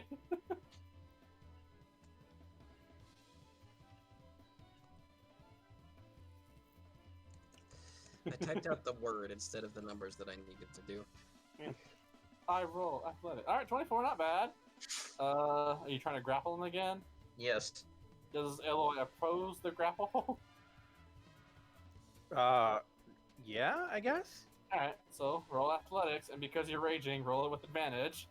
Oh boy. I'm gonna attempt to wrestle him to the ground and try to pin him. All right. That's one. So roll another one.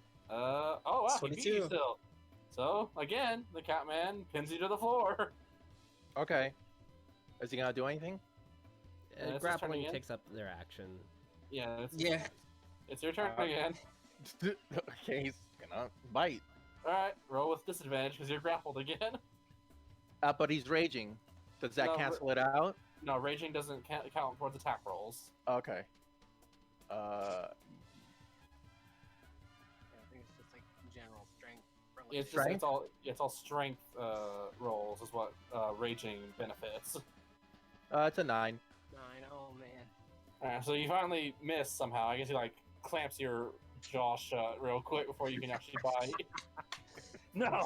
Okay. I'm wise to your tricks now. All right. If you get one more grapple check off, then he is restrained. This is true. Hmm. Do it. Tempting. Do I hit him or do I go for the restraint? John, Jesse, what are your rulings on restraint? Because I know it varies sometimes.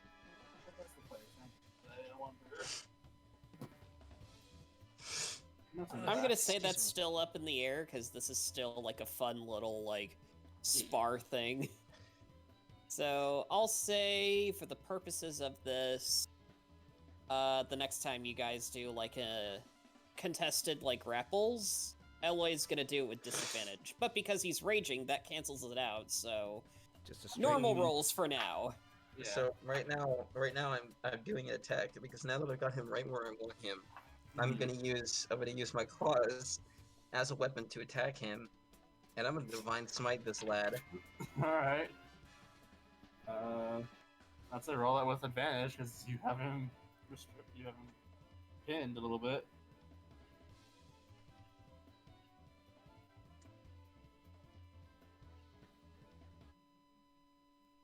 $21 definitely hits. Yeah, that probably is. Okay. Oh, sorry. The first one that I did, the 24 that I just got, that was for the Uh-huh. attack. Alright, yeah, you hit for sure. I don't remember how many fucking dice I need. There we go. I haven't played Paladin before. I'm sorry. It's alright. 2d8, So you that's did- 7 damage, and then I also need to roll for the flat damage he gives for using his claws. Yeah, so whatever that is plus your strength. Actually, here we go. That's an 8. Nice. All right, so the 8's cut in half, but the 7 is not due to it being magical. Yeah, because, yeah, rage. Makes them So how So yeah, much is Eloy, it? you 7, get 8, 9, 10, 11. 11 points? 11, yes. And now Nimbus is also wearing a smile on his face. Last heal good. I feel a lot good. 4. Alright. And with that, the frog just GTFOs. Peace, bitch. Y'all on your own now. I feel like we Right. should probably call this. This is turning into like an actual fight. is, And this is that, what we wanted to avoid. is that another bite? Yep. It is with Is this- disadvantage. Yeah, because you are a restrained gnoll or hidden gnoll. That still hits. Really, 15 still hits? Yep. All right, I'm not wearing my armor. roll your damage. 6. This is what I get for not having it on all the time when I'm playing a class that doesn't have a form of unarmored defense. And as you two are duking it out on the floor of the ship, you suddenly hear the captain say, "Brace yourselves!" Uh-oh. And then a big wave crashes onto the boat and sweeps both of you. Oh, Both of you roll dex saves with disadvantage. Excuse me?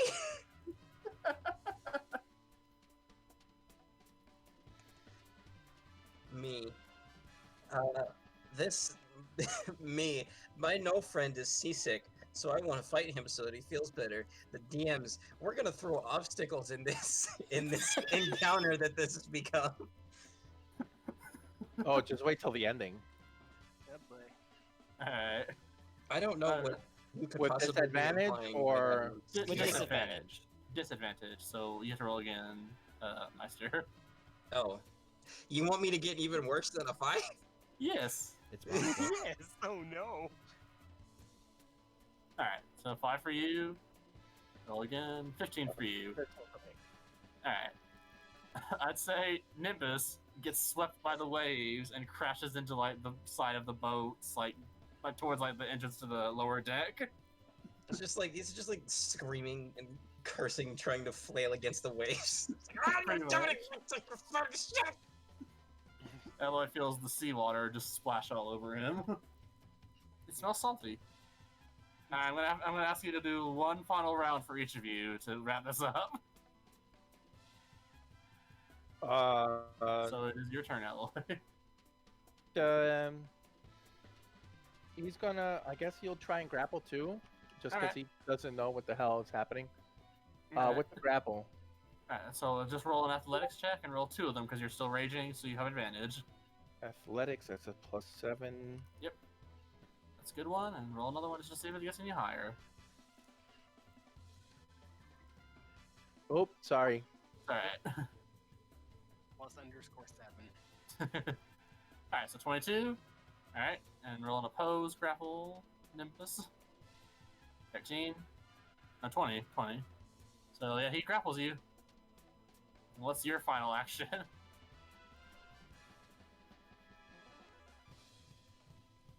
He is muted. Shit. Well, Oh. yeah, that's Call it. un- Just you call Uncle? no, no, I don't. Alright.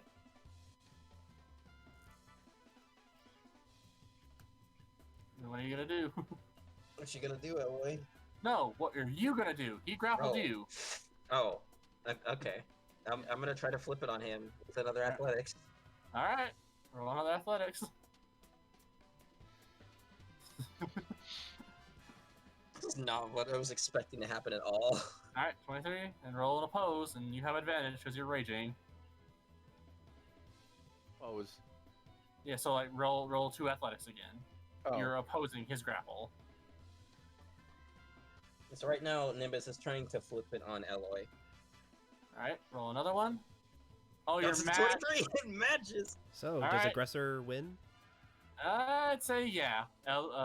Nimbus flips it over, and they bid Nimbus the winner. if only they just to say, "Hey, we're home now." So, basically, What?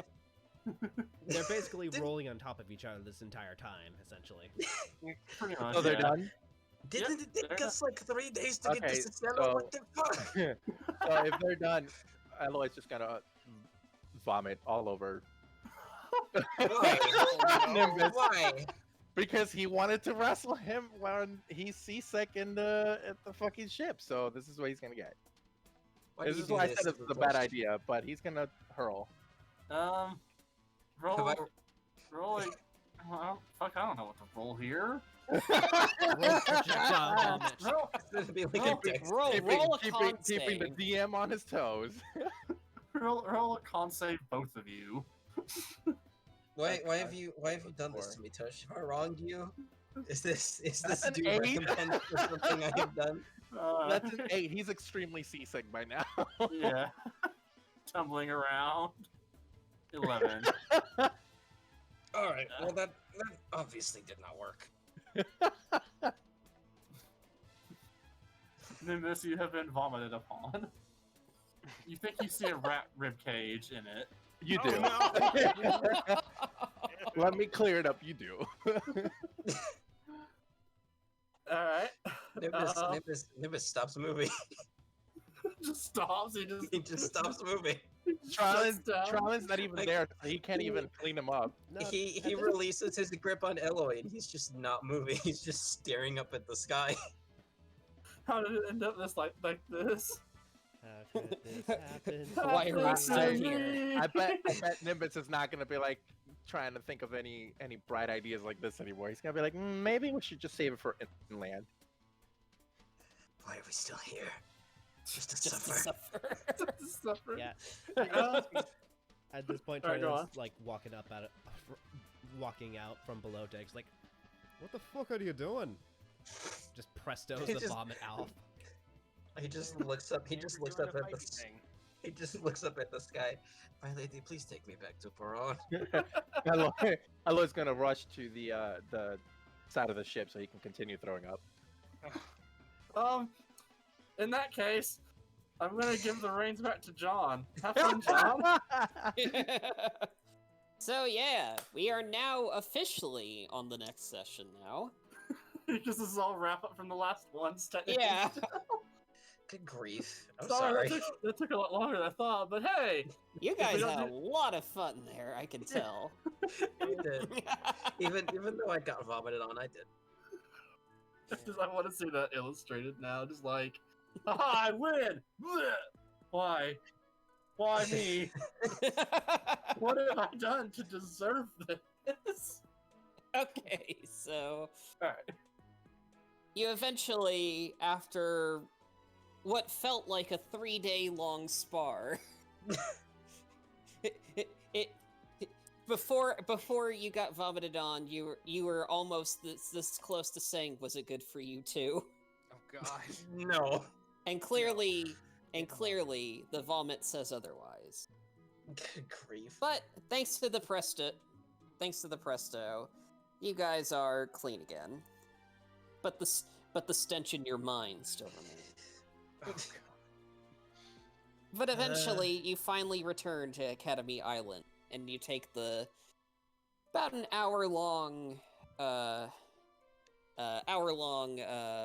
mountain hike to get back up to the Academy. You remember this when you first went up the trail for the first time. But when Yes. you get to the Academy, one of the Valkyries actually notices you and rushes up to you, and she says, "Oh, welcome back. I see you've succeeded on your mission, yes?" That we did.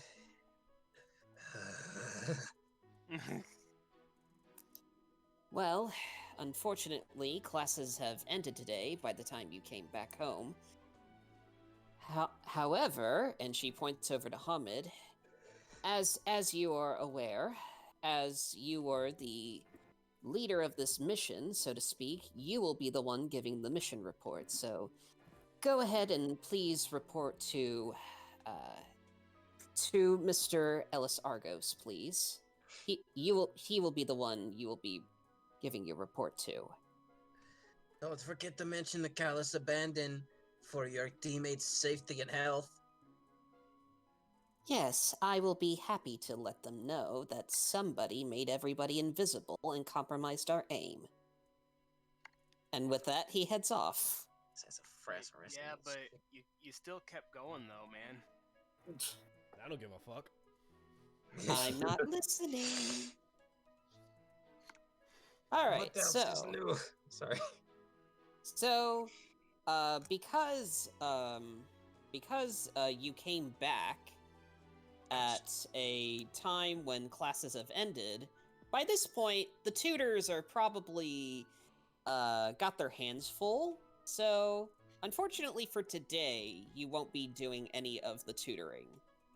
Also, for those of you who did not use their tutor abilities, please, you are officially, those are officially null and void. For now. For now. Cries and acrobatics. Yeah. You can Hey, use it. one-time use permission. I just thought about it. Yes, Meanwhile- Jesse, I know. Meanwhile, me having used mine already, can't relate. Remember, Sorry. So- they're random what's each no- times. What's So- null and void? So remember the bonus you got for your tutoring session last time. Oh, mine Elo is- avoid Elo's- save. Yeah, so Yes. just now the bonus is gone until you get a new one from your next tutoring session. Sure. Yeah. Yes.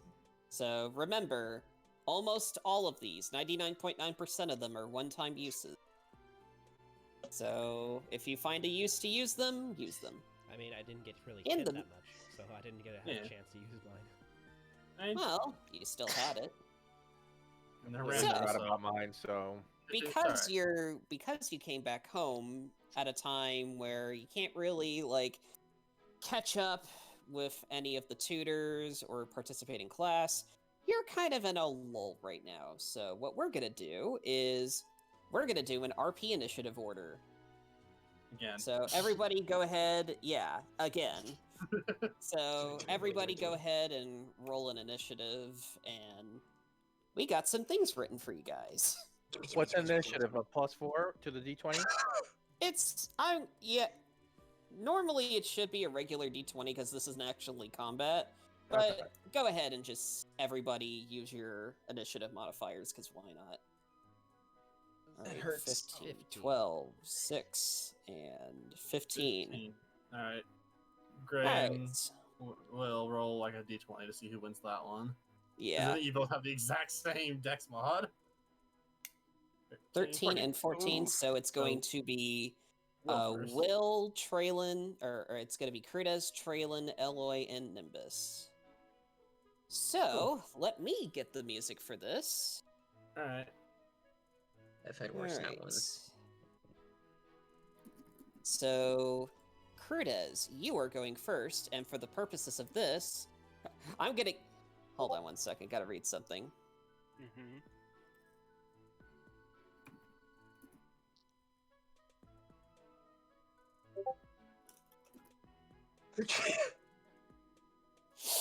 What now? Bless you, I think.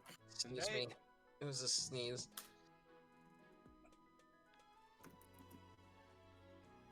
Okay.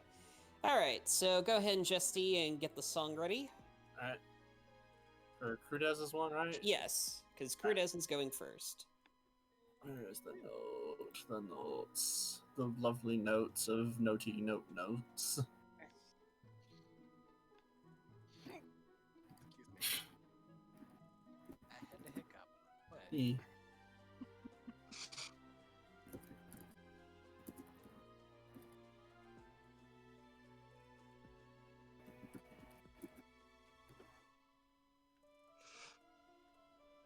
Ouch. Hmm. Yeah, go for number One. one. Yeah. Yeah. Thank God for loops, because we couldn't find an extended version of this.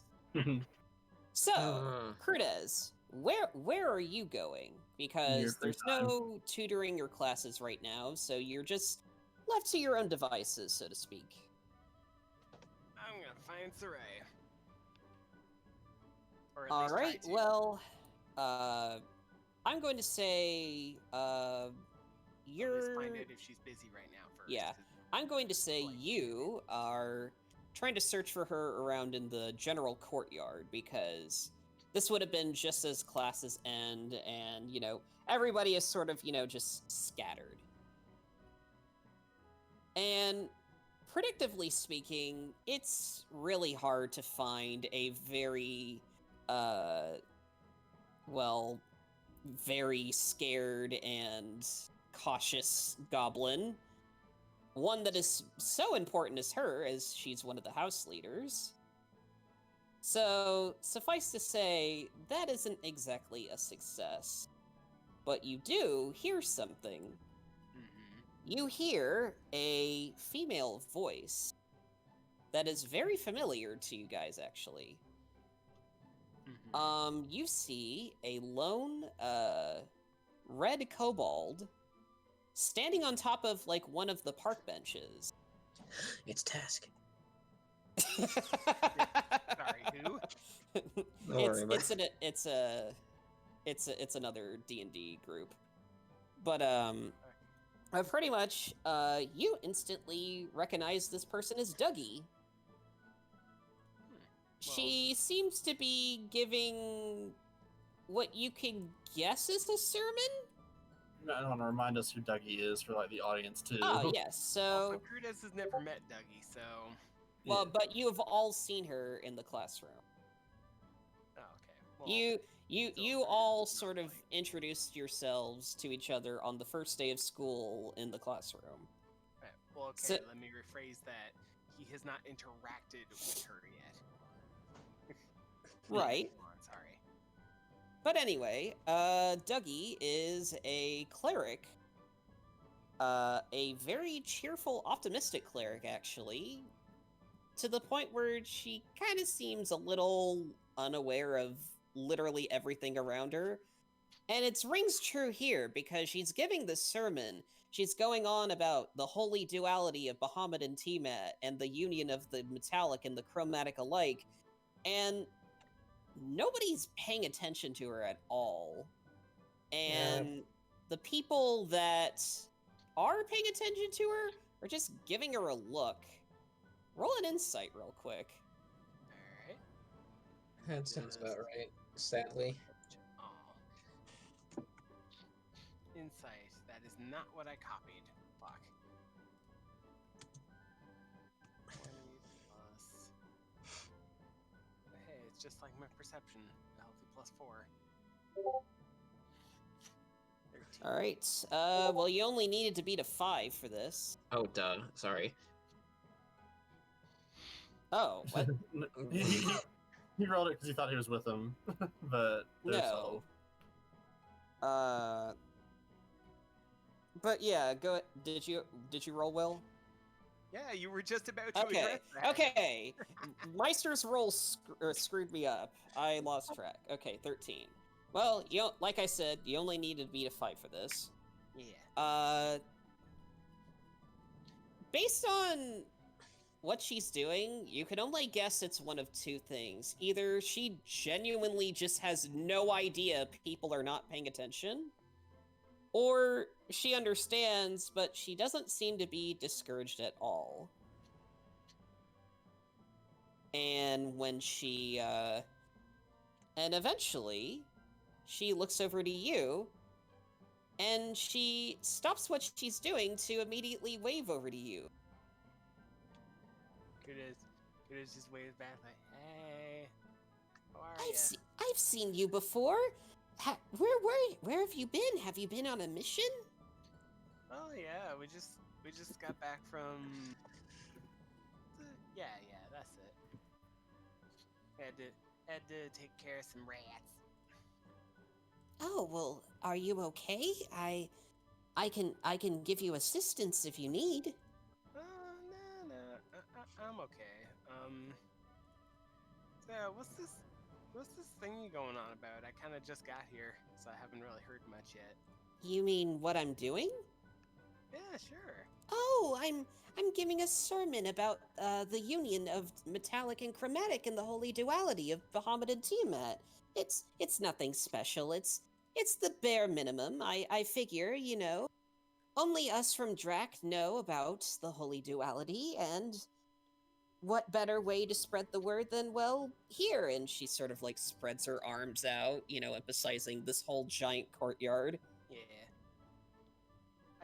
You notice this, Crudez, but you, as she's, you know, talking, there's like a few people just side glancing her as they're like walking past, and she still has no idea what's happening. Aw. Well, Frutas isn't the type to like try to burst people's bubbles, so like even though the majority of this just kind of flies right over his head, he's just like paying attention, trying to follow where he can.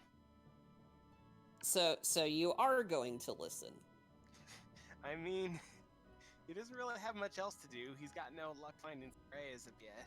She sort of like gives a happy little squeal that you're like basically say yes without actually saying yes, as you know, she basically watches you sit down so you can listen in.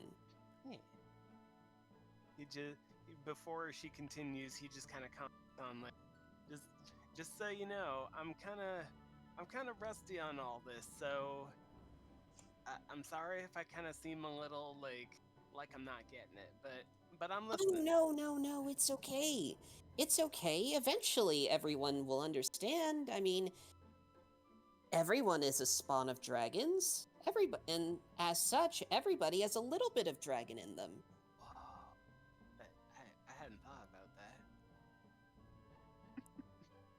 He's just like actually kind of, well, I figure he probably lit one up before he got here, but he is kind of like just legit impressed to hear that, just like you do, like usual.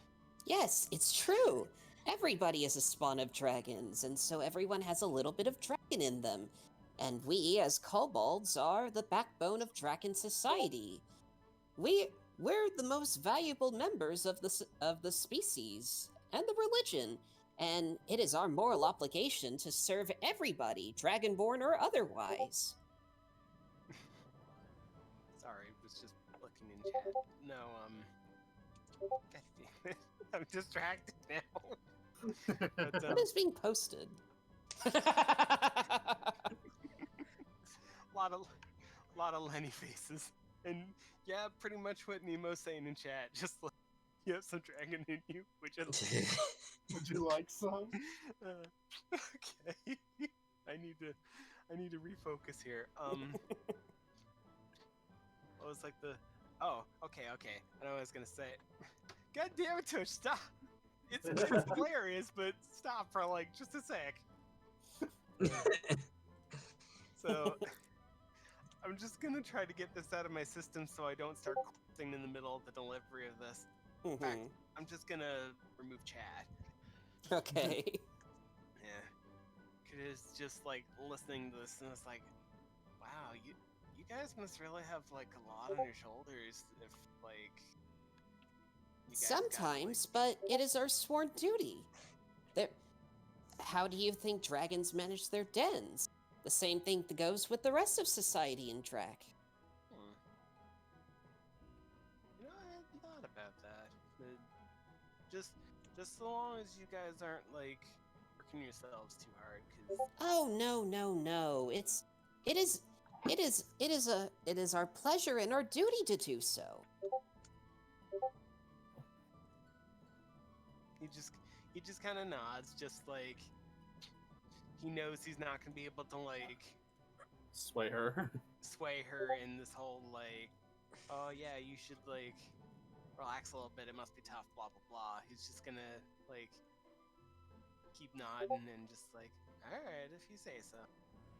I mean, how else are we going to make sure our karma is good? And if we die, we might reincarnate into a dragonborn, or even better, a dragon itself. After all, we all have a little bit of dragon in ourselves. We have just been born in these forms. Speaking of which, that actually gives me a great idea. I actually haven't been able to do this yet, but did you want to know what type of dragon is in you, actually? You know what? Sure. Yes, wonderful. And she pulls out what looks to be what you can only describe as like a religious version of a mood ring. And she kind of, okay, so just put this on. Okay. And he just kind of goes along with this with like a big old smile on his face. Just you can see the ring actually kind of looks like a dragon mouth, and in the in the gaping maw is the little gem in the ring. And as as you have it on your hand, it gets a little bit cold. Oh. And Is supposed to it do that? starts to No, it's him masking this. No, It's no, like no, his- no, no. It's okay. It's okay. Just keep it on. Okay. And it's not chilly. It's just noticeably a bit cold, like Okay, so it's like when someone doesn't wear socks. so like just the natural lack of heat that. Yeah, like metal the has. Okay. natural lack of heat. And you see the gem sort of like the eyes on the dragon engraving sort of like light up for a second.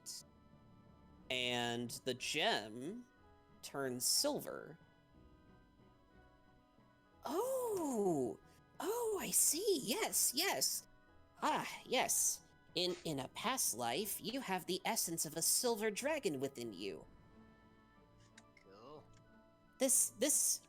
Surely this must mean you have traits of it.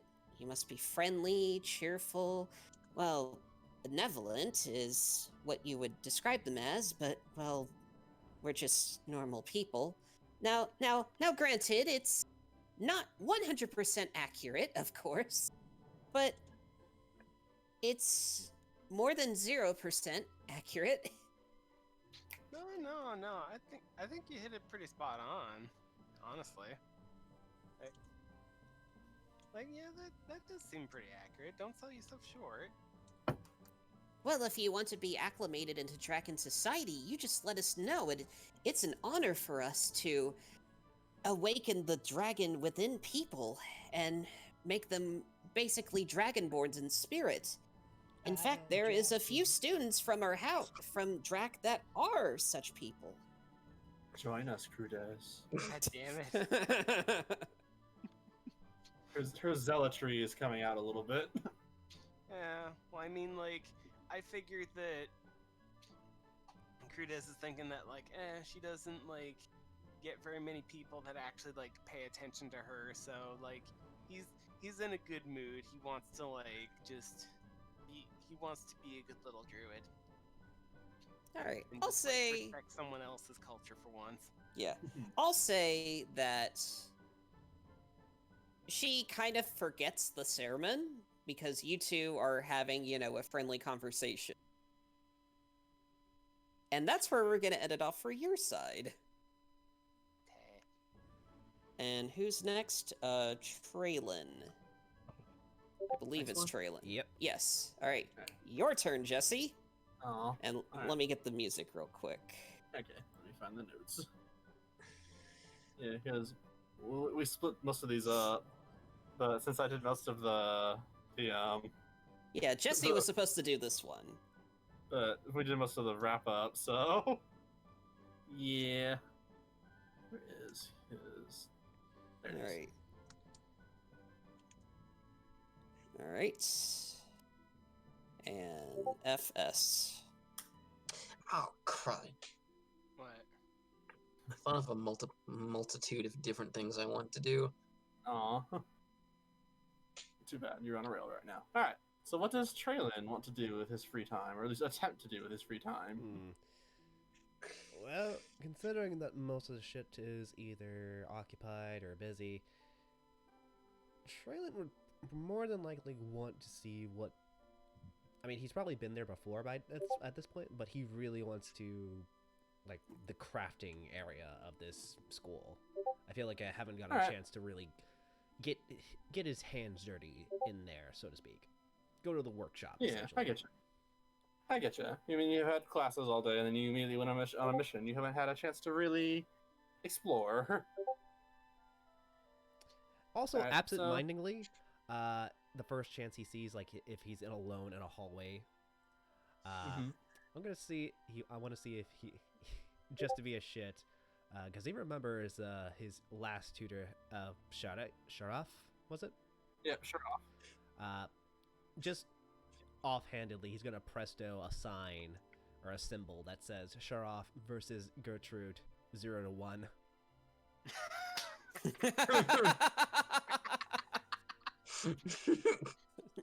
Absent-mindedly Sharaf will plaster- remember this. Yeah, that's absent-mindedly plaster that all over the place, where well, no one can see him. But you know, hey, that's gonna be up there for at least an hour. You hear the distant screams of Sharaf. Suck it, you fire crotch. Wow, I didn't know Trellin was carrying such a large canister of salt on him. Nah, he's a gnome. He is bitter as fuck. Oh man. Salt is like 75% of their body. Like I was typically also when you raised by think about- dwarves, so Yeah, but Mhm. That's That's That's- double salt. that's true. But now I'm just thinking about like you know how like when people are upset they'll compare people to like salt shakers. He's the whole ass tub that has the girl with the umbrella and the white dress on her. All right, back to what we're doing. So you Mhm. start heading towards the workshop, and as you turn the corner, you run into someone. Actually, oof. Oh, I'm sorry. And you look up, and it's the headmaster of the academy. oof. hey, well, Hey, it's Sid. No. sorry about that. No, I'm done. And he reaches down a hand to help you up. Traylon will be courteous. He's not going to be a complete shit. This is the headmaster after all, so he's not gonna make a big deal out of it. Mm-hmm. How was your mission? I heard you went on one recently. Yeah, bunch of fucking giant rats springing out of the woodwork. What is it about new adventurers and rats? Have you noticed that? Yeah, well, at least these were a little bit different. They had giant rocks coming out of the backs as he holds up the giant rat shard. Ooh. The headmaster looks it over. Very interesting. Aye, It's almost purely crystallized magic. hey, that's what one of the experiments were for. Apparently, some of the lab rats got into, started munching on that shite, and then it kind of caused a little bit of havoc.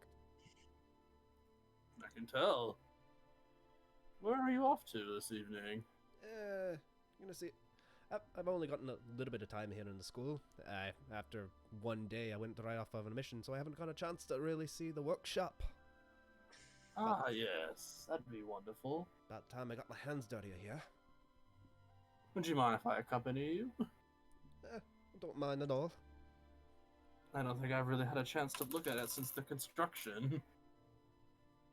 How are you liking it here at the academy? As he starts walking with you towards the workshop. A lot of big steps, not gonna lie.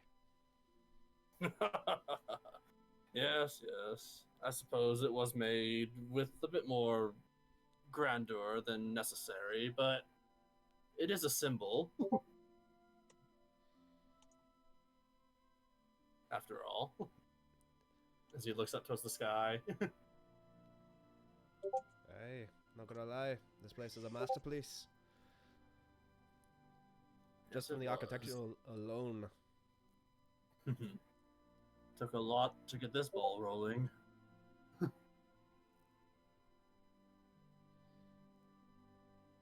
Then you two make it to the workshop and find an empty stall. The everyone is surprised to see the headmaster, but goes back to their own work. There's not too many students in here, you notice. A lot of goblins, for sure. And a few more gnomes and dwarves. An orc, surprisingly, is in the corner, too. So, I saw on your registry that you came with the Farenthel elves? How did you end up living there? Let's just say, old Princey and me family, we go way back. Really? That sounds like quite a tale. Hey, let's see. Traylon's already putting some of his major projects out on the table. His crossbow, mounted turret. Trying to turn his light crossbow into a hatchet or something. And he's got his little tinker toy with him. Oh, how cute. He looks at the little mouse slider. I want you to make I suppose. What's better, perception or insight? Are they both equally as bad for you? Let's see. They both Perception use or wisdom. insight? Perception. Yeah, they're both +1. What do you have? I am proficient in acrobatics, animal handling, arcana, history, and survival. I am extra proficient in both history and arcana, thanks to my artificer's lore, essentially. Yeah, I get you. I'd say honestly, still just roll like an insight, if you don't mind. 8. Trylon doesn't really care. He wants to get his shit done. It's not hard to notice.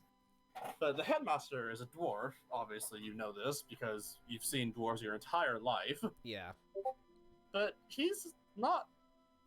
Doesn't seem to be anything like the dwarves back home. The dwarves back home were like crude. They didn't really care about their appearance. Their hair was either like tied up or braided very loosely. This man, by the way, his name is Headmaster Carroll, K-A-R-Y-L. K-A-R-Y-L. Okay. Sorry, I know how words work, I swear. No, that's okay. I believe it is a name. It's just, of all the times I've heard the name Carol with different spellings, with a Y was definitely not one of them. There it is. It was in the chat. originally Carl, but we kept flip-flopping. Yeah. John's like, his name's Carl. I'm like, Carl. Yeah, that helped. That kills people. Anyways, so you notice Headmaster Carroll is definitely a much neater looking man. As you like toys around with your little lighter mouse thing. His clothes are neatly dressed and washed. His beard and hair is like glamorous looking as he neatly has braided everything. He just doesn't seem very stereotypically dwarven to you.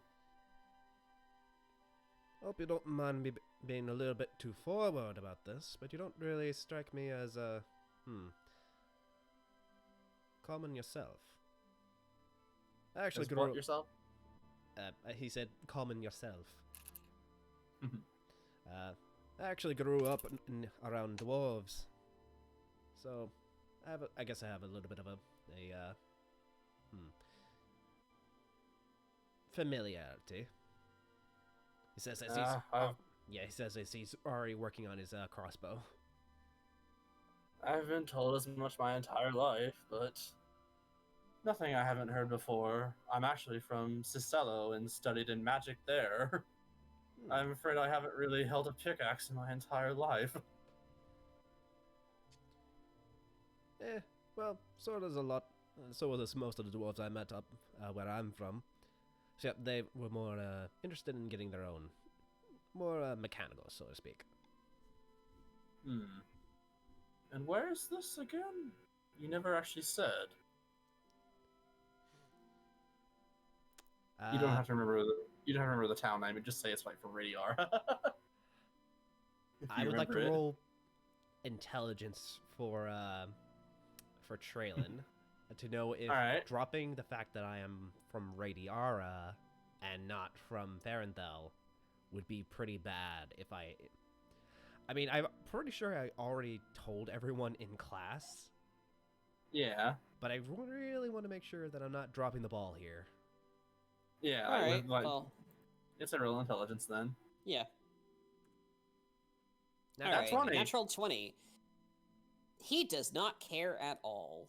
In fact, he seemed interested in the fact that, you came with the Farenthel elves, despite the fact that you're technically, ethnically, Radiaran. Well, to be more precise, I come from the northern part of Radiara. My family has been stationed there for the longest time. The reason why I have ties to Farenthel is because, well, like I said, our family and the royals up there, we go way back. Not in the best of terms, he says as he cranks his crossbow bolt a little bit too hard. But I see. it's about time we've been paid what we've been owed. I understand. You know, this island used to be owned by Radiara. I would like to roll a history check to see how well-versed Traylon is on this. Sure. Go ahead. I'll say with advantage because you're from Radiara and you could have heard about this. Yeah. It's a good thing, because I have a +5 to this. Fucking No! piss! Well, you know some basic knowledge, and the fact that Radiara is not one to give up their territories easily. Yeah, I thought not much for the local news and all that, but I was pretty surprised when Radiara allowed this to go up. Oh, it took a lot of convincing. But the big message in the sky that we're all going to be doomed in 15 years probably helped a bit. They are God-fearing people, that's for sure. As he also, like, looks to the side, like, I want to say more, but I need to be professional.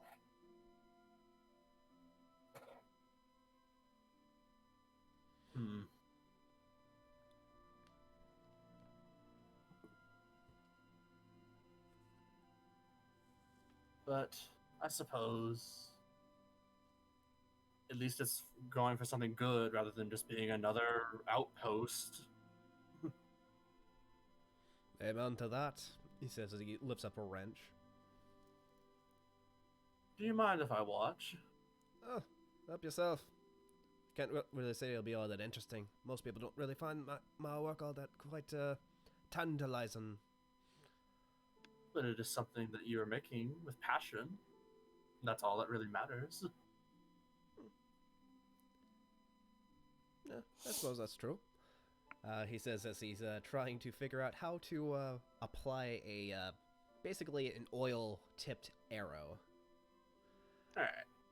I'll say we'll end yours there for now, as the headmaster just watches with a bit of fascination, because he's not really done much tinkering in his life, despite being a dwarf. And now it's my turn again, because Aloy, you are next.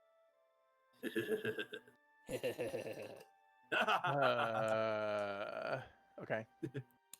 Let me set up the music real quick. Yeah. I'll wait until that shifts before we can do it. Yeah. We're gonna do Also, it. yeah. Also, I love this music. It's from Oblivion, and it makes me really happy. Well, the music that's playing right now, not the one I'm looking up. Yeah. I was gonna ask. I'm probably gonna need to ask for the list again after the session. Just Hold on. poke us and we'll get it. Poke hard. Yes. Oh, And without remorse. meow. Stop.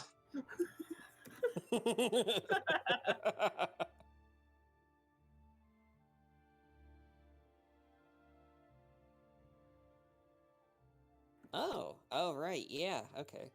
Good call, Jesse. Okay, so, Aloy, what are you going to do with your free time? It's nighttime, right? No, No, it's it's about in the middle midday. of the day. It's midday. He's probably gonna wander the school. Grounds. Yeah. Any place in particular?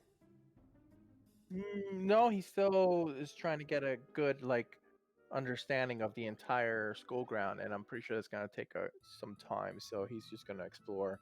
Yeah. Okay. Yeah.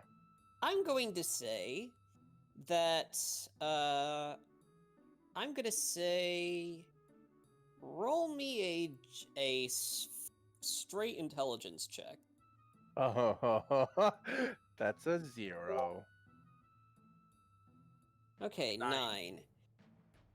It is quite more elaborate than you thought now that you've, had the opportunity to scout the place out a bit.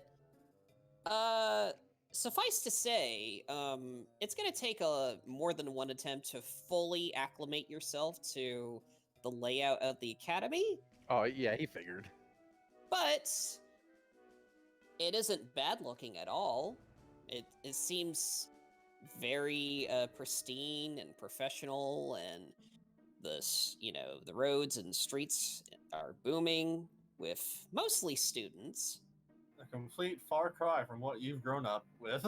Oh yeah, like you've never seen this many people grouped up in one place. Even the village that you helped rescue, nowhere near as populated as this. Yeah, he's gonna feel a little odd about this. Eventually, I'm going to say you do find a tree, and there are all these benches around, but it's like, why would you do that? So you sit up against the tree, and you see a familiar face. You see the same boy that you saw back when you were touring the greenhouse on your first day of school, Emil. You also remember him because he's one of the house leaders in your house. You may also remember that he was the one that was trying to awkwardly talk to you in Broken Abyssal that you couldn't even understand. Oh, he remembers. He's up to his same things again. He's gonna slowly approach you and go, hello again. Hi, you remember, right? I hope. Eloy's gonna roll his eyes and look at him, waiting to see what it is he's looking for. Well, he just has his eyes completely on you. He is still trying really hard to people. To people? Yes, he is trying really hard to have a normal conversation.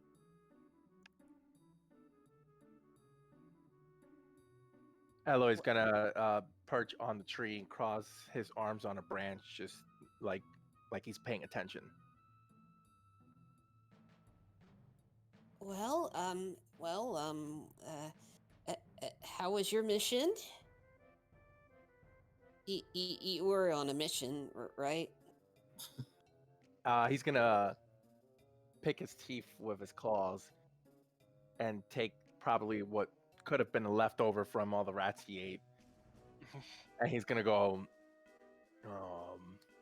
It was very filling. Filling? Oh, I guess that must be good.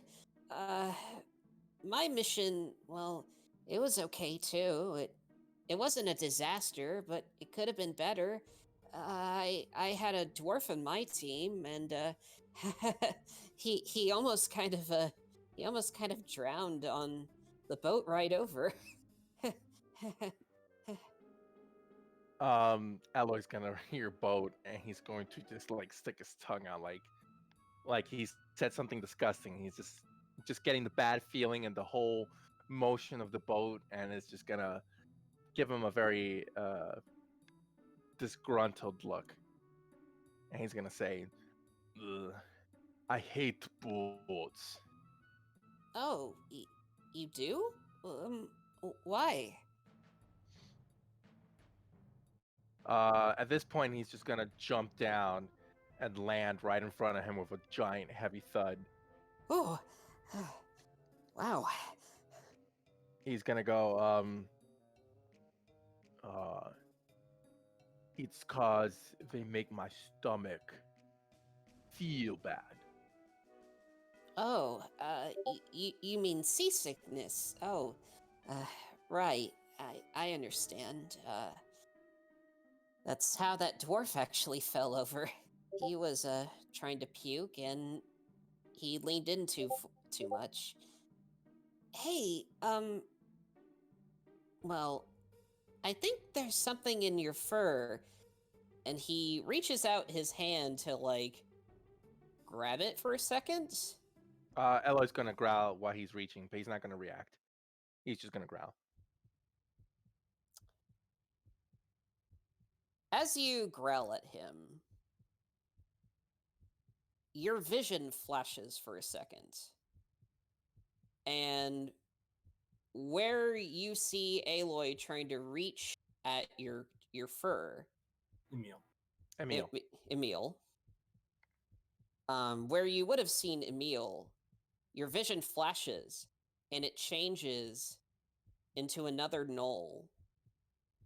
And this gnoll, his face is half rotting, Ugh. and his hand has turned into a bloody claw. And you can hear kind of like a haggard wheezing coming from his throat. It kind of reminds you of the corruption that you saw.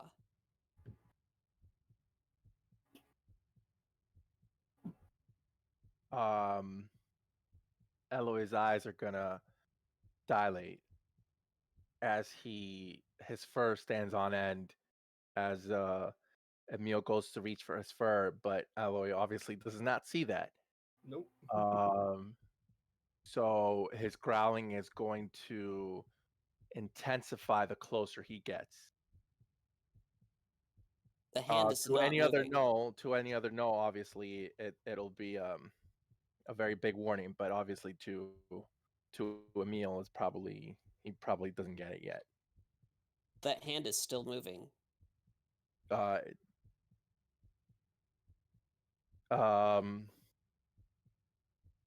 All you can hear from what you think is Emil is the same.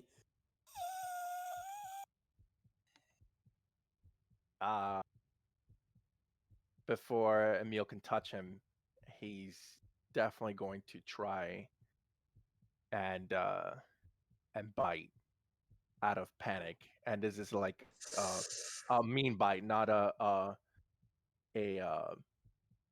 smart bite like he did with Nimbus. Like a Where are wormy you bite, biting pretty him much. on? The arm, try and get him from touching him. Roll Alright, to attack. roll an attack. What's my attack? It's strength. Your proficiency plus your strength too. Yes. Oh, you didn't roll it yet. 13. Okay, so as you go into bite, you open your maw and you try to chomp down, and instead of tasting flesh, you hear like a little clunk. And as you hear the clunk, your vision goes back to normal, and you see a very confused and terrified Emil with a lightish blue sort of coating around his arm, potentially some kind of protection spell. And he recoils, and you see him go,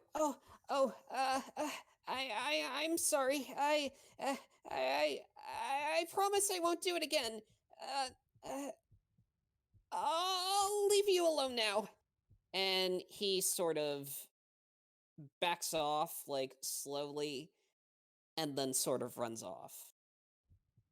Eloy's gonna be pretty confused. He's gonna start panting, like his heart's rushing at him, like he's been running, and he's going to look around and kind of rush off as well. The other students who were nearby in the middle of one of these streets also were watching, and some of them gasped as to what they saw. And you see another one sort of like running off. What do you do? He's not gonna give chase. He's pretty panicked by what he saw now. So you're just standing still? No, pretty much being... No, he's running off. Like he needs to find a place where he can be alone right now. Shit. For about 5 or 6 minutes, you do this. You just run throughout the streets with reckless abandon, maybe sometimes even shoving somebody out of the way. Oh yeah, he's tackling anybody who's in the way. Yes. And eventually, at the end of one of these streets, you can see about 4 or 5 Valkyries block the road. Uh-uh. And you can see one of them step forward and be like, please come with us. Eloy's gonna flatten his ears, but follow. He's gonna keep an eye on every single Valkyrie, because he's not aware of what's happening right now after what he just saw. They go ahead and shift music, by the way, Jesse. They bring you to a small room in one of the buildings. And the one that talked to you earlier immediately asks, what was that all about?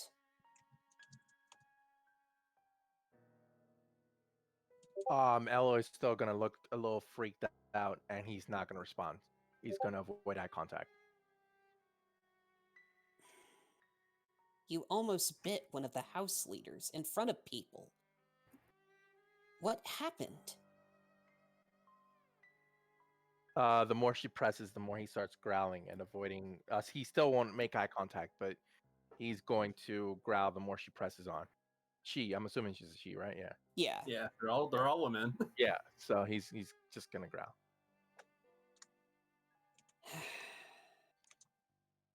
Go get him. And a few of the Valkyries nod and leave. And true to her wishes, she remains silent. But, you guys are still in the room. It's basically an awkward silence for what feels like a very long minute. And then eventually, Father Danvers comes in. And he takes the seat that the one Valkyrie talking to you used to take. Remind us who he is. Father Danvers is your cleric tutor. And he is also basically the unofficial champion of the Tainted in Radiara. He's the one that helped you get healed when you were first doing your little Colosseum spar on your first day of school. He goes ahead and sits down, and he goes, I can tell you're scared, but it's okay. Do you have any idea what happened?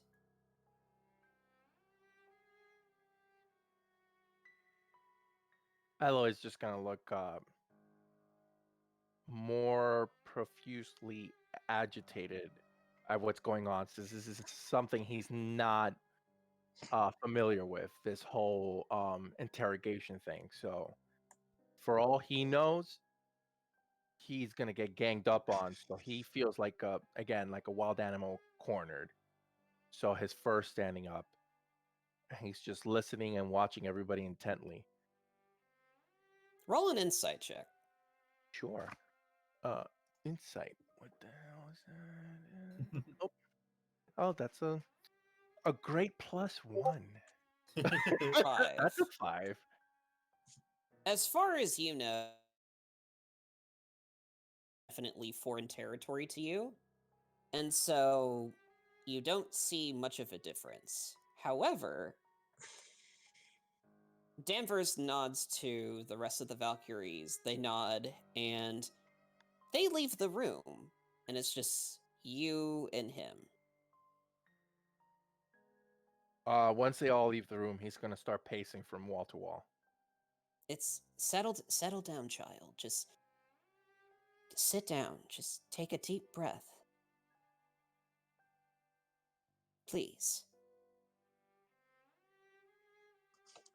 No, it's not. He's gonna continue to pace. Very well. I can tell you're scared. And I'm here to tell you it's okay. If you can please tell me what happened on your end, it would be much appreciated. I just want to help you.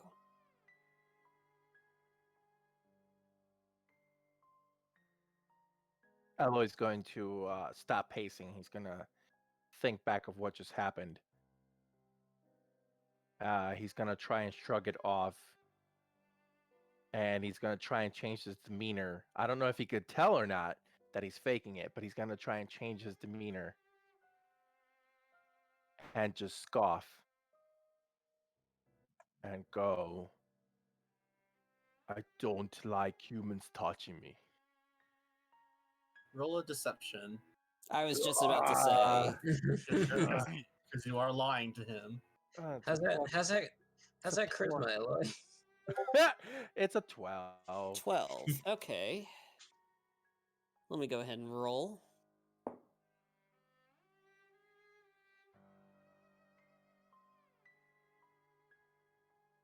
I can understand that, but I know there's more to that. He rolled a 26. Of course he did.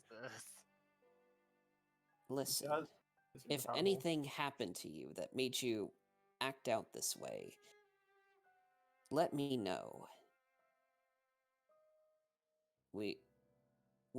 I've heard from Lagurma, actually, that your story is different from the other Makayan students. You're not of the Wild Legion. You were recommended here after you rescued a village. I've heard that you helped a village stave off some abomination. Do you perhaps still dream about it? Trauma is still a very real thing. He's gonna give him an honest, confused look. Like he doesn't. He's talking a different language to Eloy right now. He doesn't understand what trauma means. Pretty much. Right. Let me put it another way.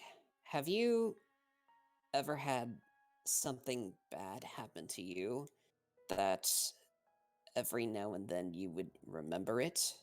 Perhaps you never wanted to remember it, but for some reason you just do? Eloy's gonna squint his eyes again as he scoffs, and he's gonna go, "You and me are from different lands." That doesn't mean I can't help you. Everybody suffers. Everybody dies. Everybody goes through troubles. And And he's gonna it go. doesn't matter where we come from. It's just nature. But that doesn't mean I can't help you. But I need to know what happened to you. Otherwise, I can't help you.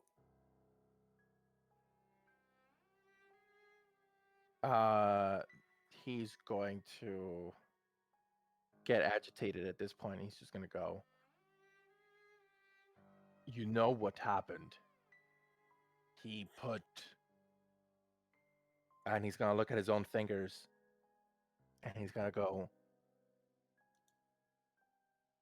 "I don't like humans." He's lying, by the way, but you know. I'll say don't roll for that. Okay. He just lets out a long sigh and goes, well, he's learned his lesson, that's for sure. But you need to not bite people like that. And even though I want to help you, the Academy is not mad, but a little bit disappointed. And they've informed me that you will be punished just a little bit. But suffice it to say, if you meet him again, you should thank him, because before I came in here, he was vouching for you. Eloise definitely understands the word punishment, and he stands up with his chest out, like, do your worst. Because he has He gotten punished in his tribe before, so it's not a new word for him, anyways. Did you hear the part about Emil vouching for him though? You could probably, I don't know. He's probably gonna scoff at that for now. Keep it locked away in the back of his mind. Sure. Hey. Alright. Father Danford nods. He's at least thankful that you seem willing to take it. And he opens the door out of the room to, like, call for a Valkyrie to come in. And it's the same Valkyrie that, told you to come with them before. And she's holding in her hand, well, you're not sure what it is. Go ahead and, what would be a good way to do this? Roll me either, just a straight intelligence check, or just survival with disadvantage. I'm gonna do intelligence because he, like I said, his knowledge is pretty, like, bare minimum.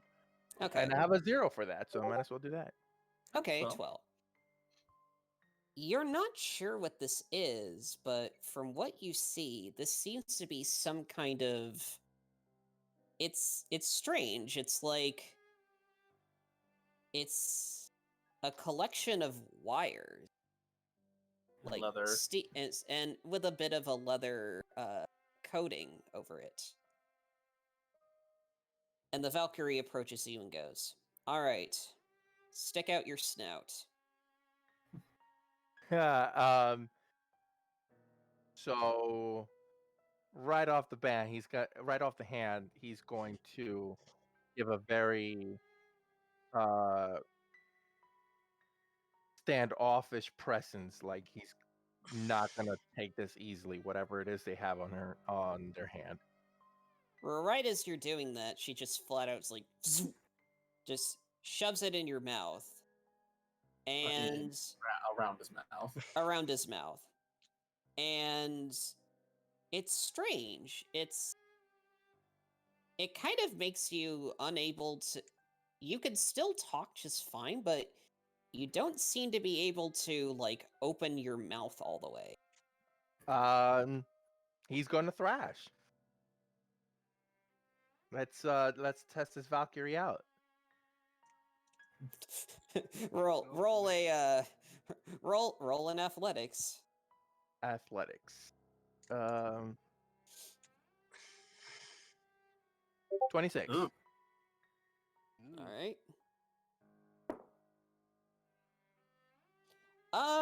You struggle for a second, and she does put up a good fight, but you're about, like, an inch and a half taller and a bit bulkier than she is, so you do seem to, like, wrestle out of it for a second.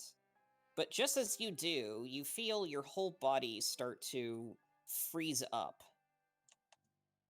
And you see, like, Father Danvers sort of holds his arms out, and you're just frozen solid in place. Can he still talk? Oh yeah, he can still talk. It's just your whole body is... It feels like it feels tense. Like almost like you're getting, like, shocked, but there's no pain or anything. It's just everything is so stiff and you can't move. And Father Danvers says, "This is a muzzle. For the next week, you will be wearing this everywhere, except your own bedroom. Whenever you go out, she will be shortly by with the key. If you don't do anything bad for the next week, this will come off. You have my word." Eloy's going to curse at everybody in the room, but in no language, so he doesn't understand. Just a lot of yips and growls.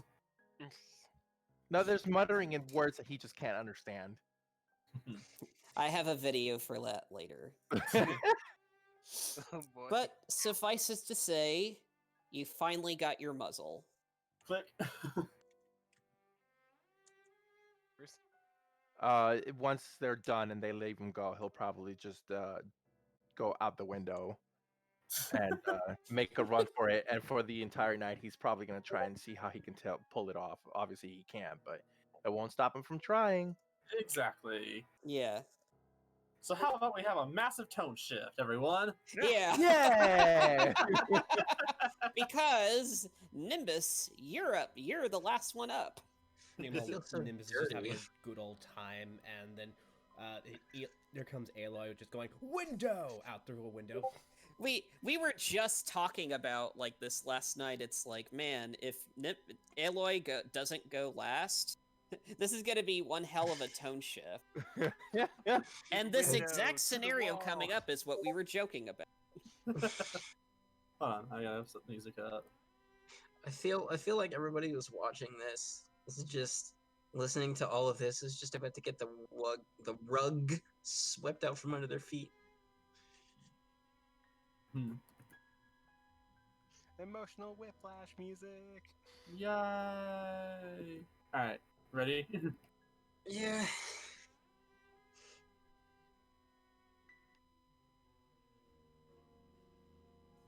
So, Nimbus, where are you going? Even though classes have already ended for the day, I'm actually gonna go and try to find one of the history professors.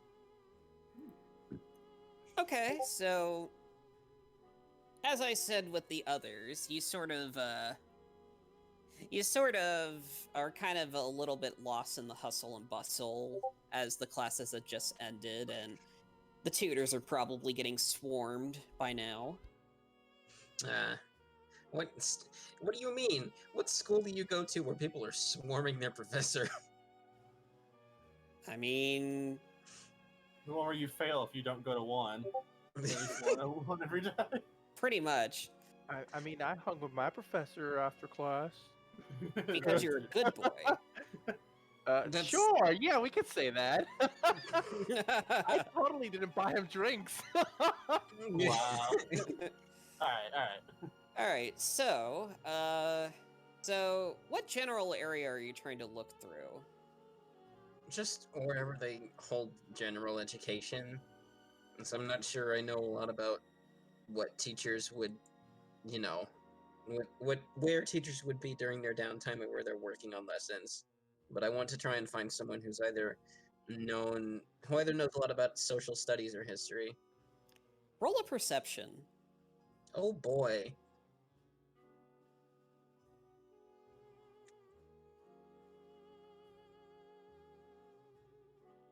That's 11. That's 11. You're not sure, but for some reason, you feel like you see somebody in the corner of your eye. Whomst might this be?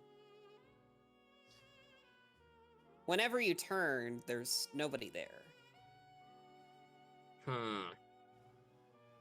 What do you do?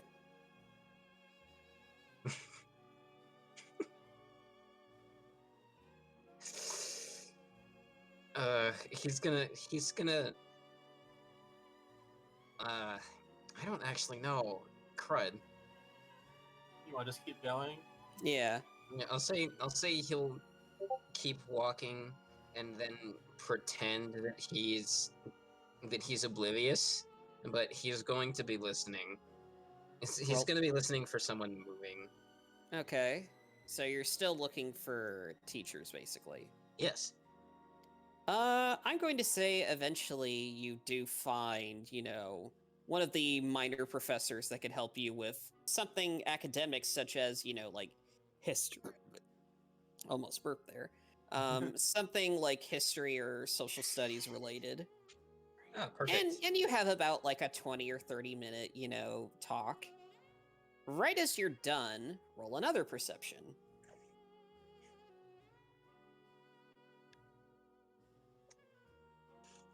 Don't fuck me, dice. Don't you fuck me, dice. What did I just say? You That's have the 10. same you have the same feelings before. You feel like there's someone in the corner of your eye. All right, enough with the creeping. I can tell you're there. Unless you want me to come out there looking for you, I suggest you show yourself. Nothing. Can I make a persuasion? Sure.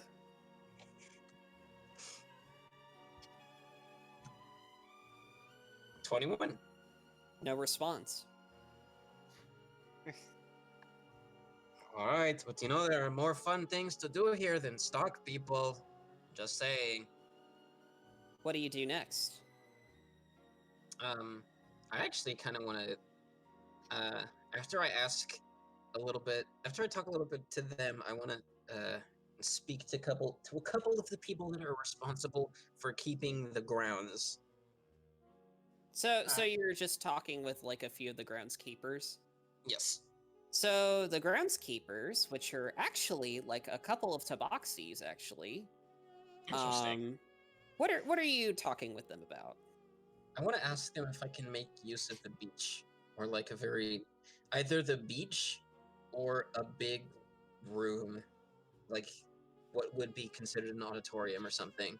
Well, the beach is not at this elevation. You took a mountain path to get to the academy, and it's like an hour walk from there and down to ground level. So, in terms of the beach, it's open to everybody. Okay. And what would constitute an auditorium? Not like the Coliseum, but just like a place where people can congregate. Or like a dining hall or something, I guess.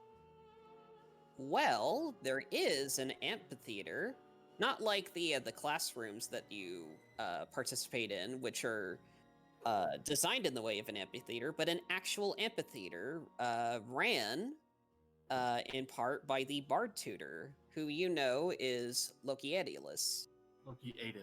Lokiadus. Or just Loki for short. Yes. Pardon me, I did not mean to interrupt. I wanted to ask if I could perhaps use this area for something, like a congregation of sorts.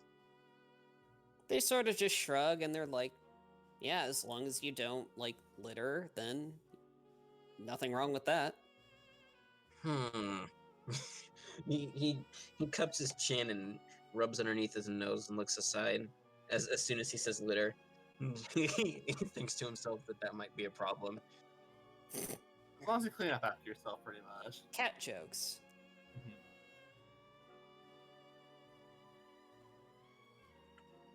Roll another one. Interesting. Roll another perception.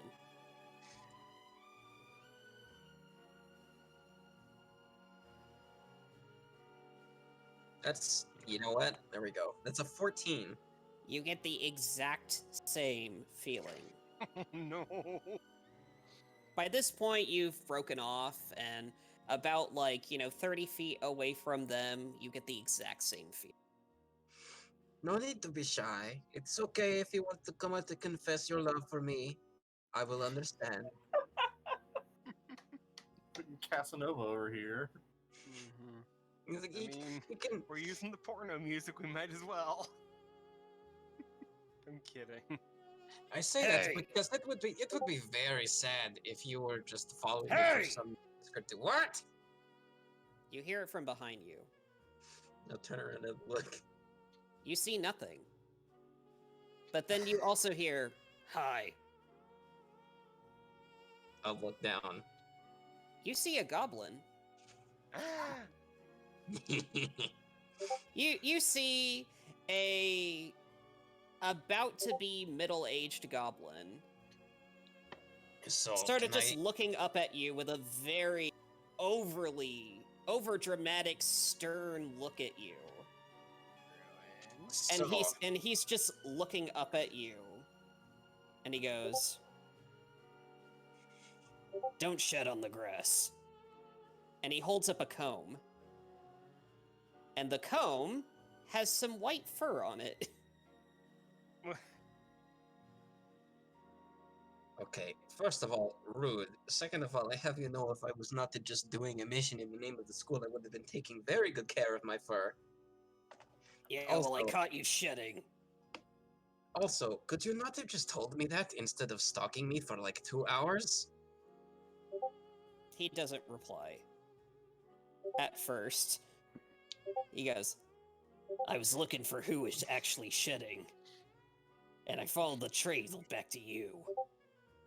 And as he says that, roll a perception check real quick. Shedding, what? I bought the soap for this.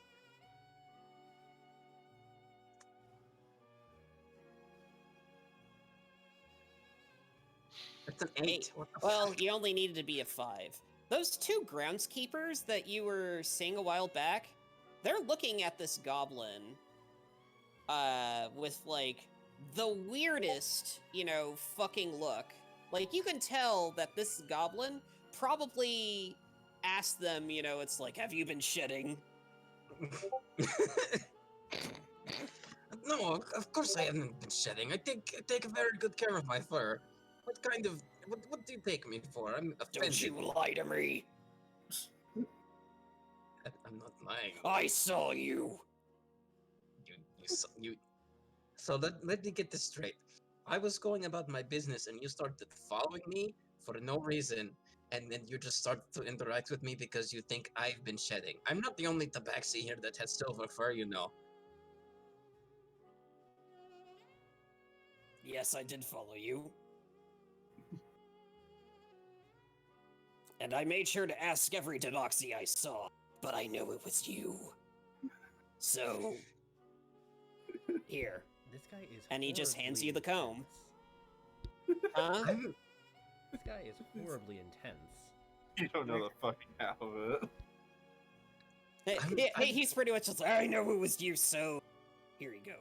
And he hands you the comb. I'm confused. Are you hitting on me? I don't understand what's going on here. Try to watch yourself more often, okay? Oh, okay. And and all of a sudden, he raises his hand, and it goes back down, and then a puff of smoke comes out, What the fuck? and he's gone. He's Batman. Ruin, isn't it? What in all of my lady's everlasting grace was that hot mess? We love this goblin. So do I. Above character. Roll one final perception check real quick. Please tell me he didn't actually teleport and he's just running away out of sight somewhere. Only one way to find out. Nah, it's a 9. When the smoke finally cleared, you're not sure where he went, but you get that same feeling of being watched from the corner of your eye. And this time you actually try to look at it in time, and for a brief moment you can actually see, like, one of his ears stick out on the nearby rooftop of the nearest building, and then it's gone. This man is so extra. I kind of like it. You don't know the fucking half of it. And I know exactly who I'm gonna hire as my next tutor, because I want to see. something- Yeah! Yeah. I want those Alright. gadgets. I want a Batman belt. Be careful, he might try to make you his Robin. I'd be down for it. You wouldn't be Dick Grayson, sadly. Be Okay, careful okay. what you fucking wish. Okay, even think, better. I think he's fine with it. even better. Who's this Catwoman gonna be? You have one guess and only one guess. Eloy. No. You Come on. failed, Jesse. Catwoman. You failed. Eloy. No, come on. Let's put Eloy in a skin tight suit. I was He gonna doesn't say pedal, fit but in a okay. cat suit. We'll never know until we try. Come here. You can go for it. Alright, we have one more scene to do before we stop for the night. Yes. Oh, okay. Alright. But I do want to share where this music's from, because you've all been like clamoring about it. Yeah.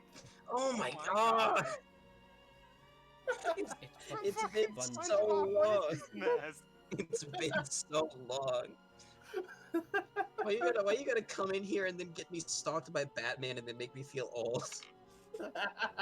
Literally, all he did was like, "Hey, watch where you're shedding, okay?" Yeah, but he followed me for like 5 hours.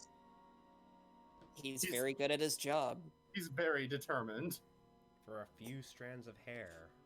For a few strands of hair. Like I haven't even been here long enough for him to find those hairs and be like, oh yeah, this is the one that did it. Yeah, it's this one.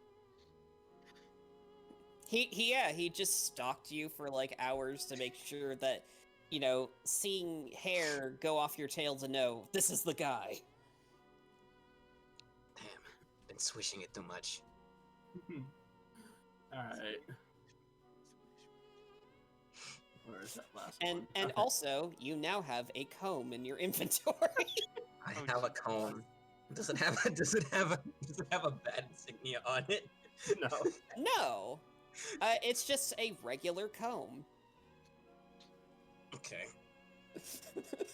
I'm adding to my inventory possible love interests comb. Isn't that like the prefix for all of your inventory? No.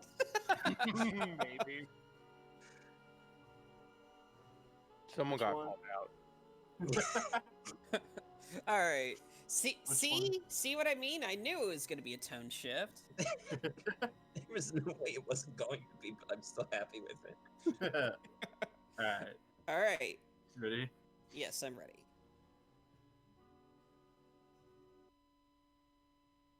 So, eventually, for various, throughout the various things you do today, eventually, you know, nighttime comes, and as you all know, there is a curfew.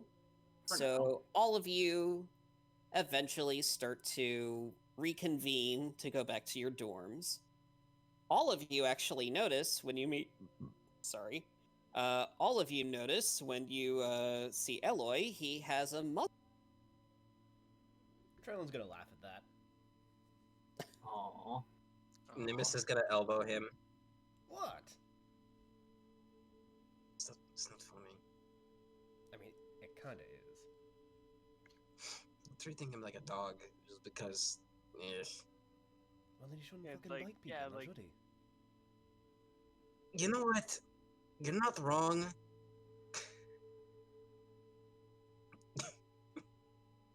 I hope we're Would at least have figured that you whispering that. would have figured out that you, of all people, would know about that. I think like in the midst of like Traylon and Nims just bickering back there, Grude's just kind of like not casually, but just kind of warily like, hey, you okay, buddy?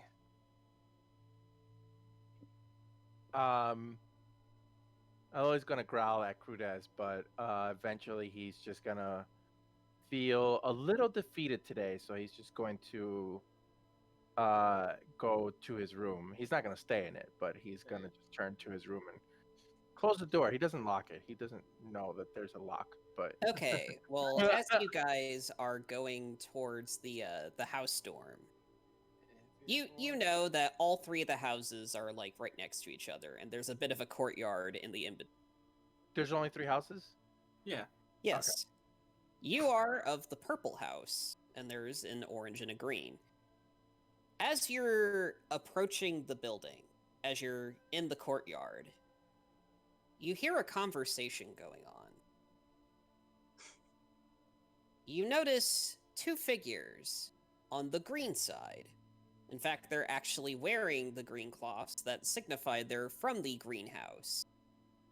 You see a black dragonborn and a black kobold. And while this dragonborn seems like a regular fighter type, you know, just nice looking armor, cleaned up, bit of vestments for flair, the kobold, on the other hand, is on the other side of the spectrum. He is barely dressed. He is only adorned with a hood that goes up to his eyes, and not much more other than like a little cloth covering his lower half. And he also has a belt with numerous patches and also a satchel attached to the base of his tail. And you hear them talking. Honestly, Juju, I cannot believe you. And this is the Dragonborn talking. You honestly accepted a mission without me?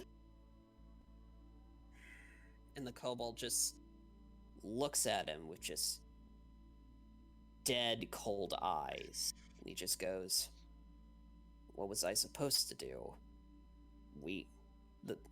The house leader came to me. And the Dragonborn goes, I am your Dragonborn, damn it! You answer to me! Hooray, classism. Ugh. Is that you, like, holding a crossbow? No, That's- yeah. not holding it, but it's loaded. Yeah, I was assuming that was him And the crocking? kobold is still just looking at him with just, like, cold, uncaring eyes. You can even tell on this Dragonborn's face that he's just kind of shocked that this kobold just does not care.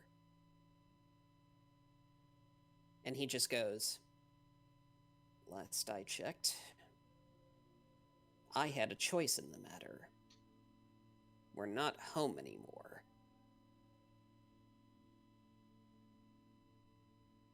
Why, you little... And he sort of raises his hand, like he's going to slap him. But then you watch as almost kind of like a gust of wind, this kobold sort of like jumps up, grabs him by the arm, and sort of like does almost like a jujitsu takedown and like takes him down to the floor. And he has his arm in his hand, looking like he's ready to just snap it at a moment's notice if he wants. And this Dragonborn's eyes are just really wide with shock, almost a little bit of fear. And then the kobold just simply lets go of his arm slowly. And then he steps on his hand. Ah! And as he's, like holding his hand, recoiling, you can see this kobold go, spits him right in the cheek. And he simply walks away. Good. I want everybody to roll either a history or a religion check for me. But Crudez, because you spent the whole day talking with Dougie, you get to do this with advantage. Alright. I have a +5 to this. Natural 20. Natural Nice. 20. 6. Plus first one. Second one. 12. 12. I'm sorry, what are we rolling again? You are rolling either a history or a religion check. Yes. Two things I should be good at, but am not. You worked on a pleasure cruise. You weren't in a church. Alright, 12, 12, natural 20, and a 6. So, interestingly enough, Traylon, you're the only one who knows that. Well, everybody who rolled a 10, or everyone who rolled a 10, you know that in Dragon Society, there is a caste system.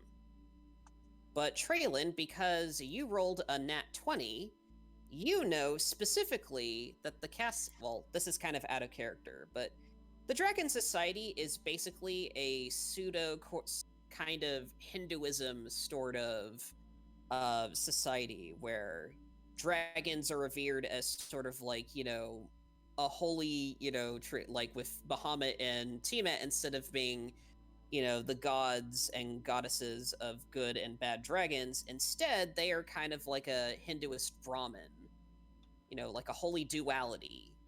Order as and Dougie chaos. would say. Instead of good and evil, it's order and chaos. And they follow a caste system with dragons as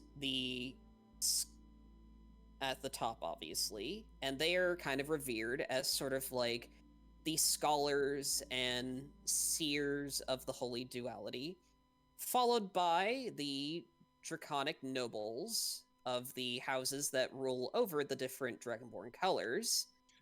You know this part because Toxeros, who is a house leader from the greenhouse as well, is a prince from the Green Dragonborns, or just the Greens as they're just known. Followed by regular Dragonborn citizens. But then, instead of being followed by kobolds, they're followed by the people that are symbolically reborn as Dragonborns in spirit, as Crudez remembers from Dougie, and then followed at the bottom with kobolds, who are the supposed backbone and, the morally obligated and willing servants of society, and they are, valued as the most important people in the Draken society, but, well... Which is just a pretty way of saying slaves.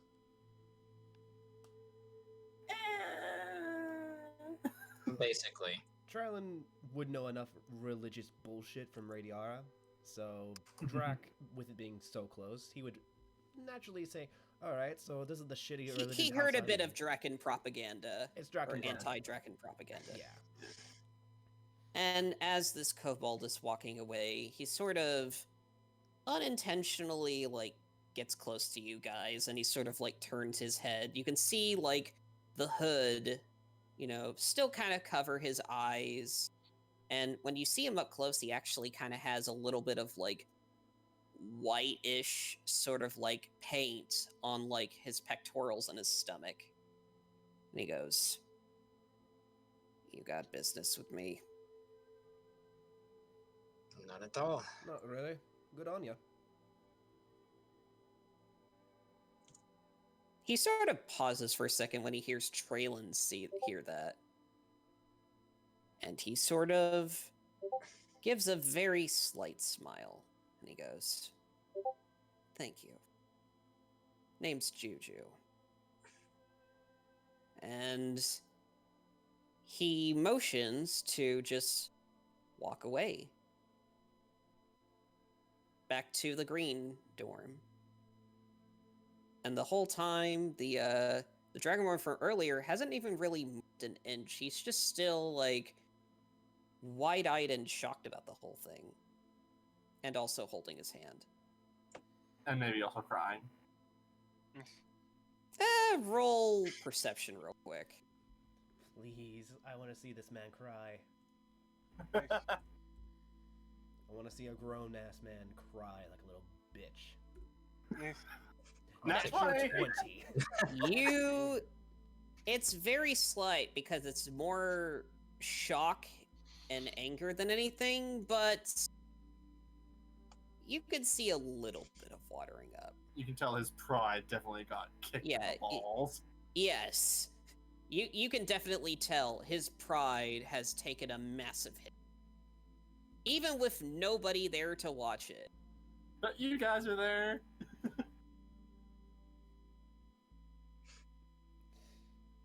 Nibus's tail starts swishing behind him. You know what? Trylon's not gonna give a shit. He actually kind of thinks most Dragonborns are... With this caste system, he honestly doesn't care for Dragonborn culture, so he's just gonna laugh.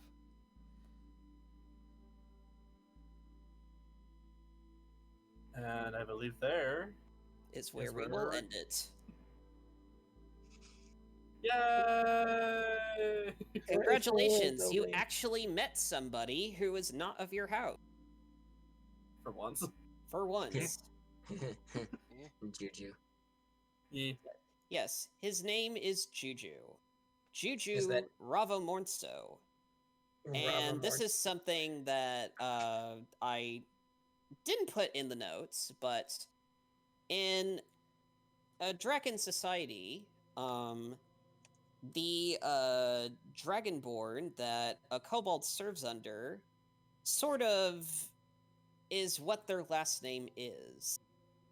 With so being for male kobolds and sa being for females. So, with that information, you can guess that this guy's name is Ravamorn. So yeah, I put a lot of work into the draconic stuff. Yay! and that's where it ends for now. Thanks, everyone. We're back to the porn music. Session was a wild ride. Yeah, it was, but I think it was probably one of the best ones yet. Yeah. Yeah, it was all roleplay, but we It was designed good ass. It that was way. good ass roleplay though. Yeah. I got vomited on and stalked. Don't worry, you'll get yours. You see the tail swish and you hear a very, very faint voice go, "I told you to stop shedding!" Stop what? Nothing. I'm kidding. It's fine. All right. So just for the record, Yeah? I want to put my next big project, well, next large Traylon project, to be finding a way to utilize that rat crystal.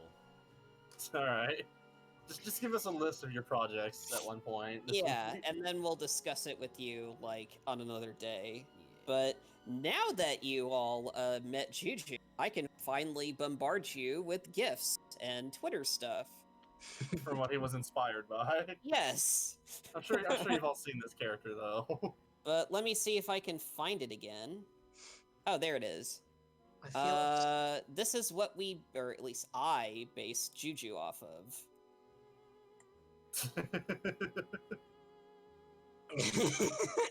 Oh, Boorali's cobalt. Just replace the color with black. Yeah. I love him. I already this love character. him. I love this This is- character so much. This is all I needed. All right. Well, I'm gonna stop the recording now. So, All right, sorry. Go on. bye, everybody. Later. Good night. I hope you enjoyed.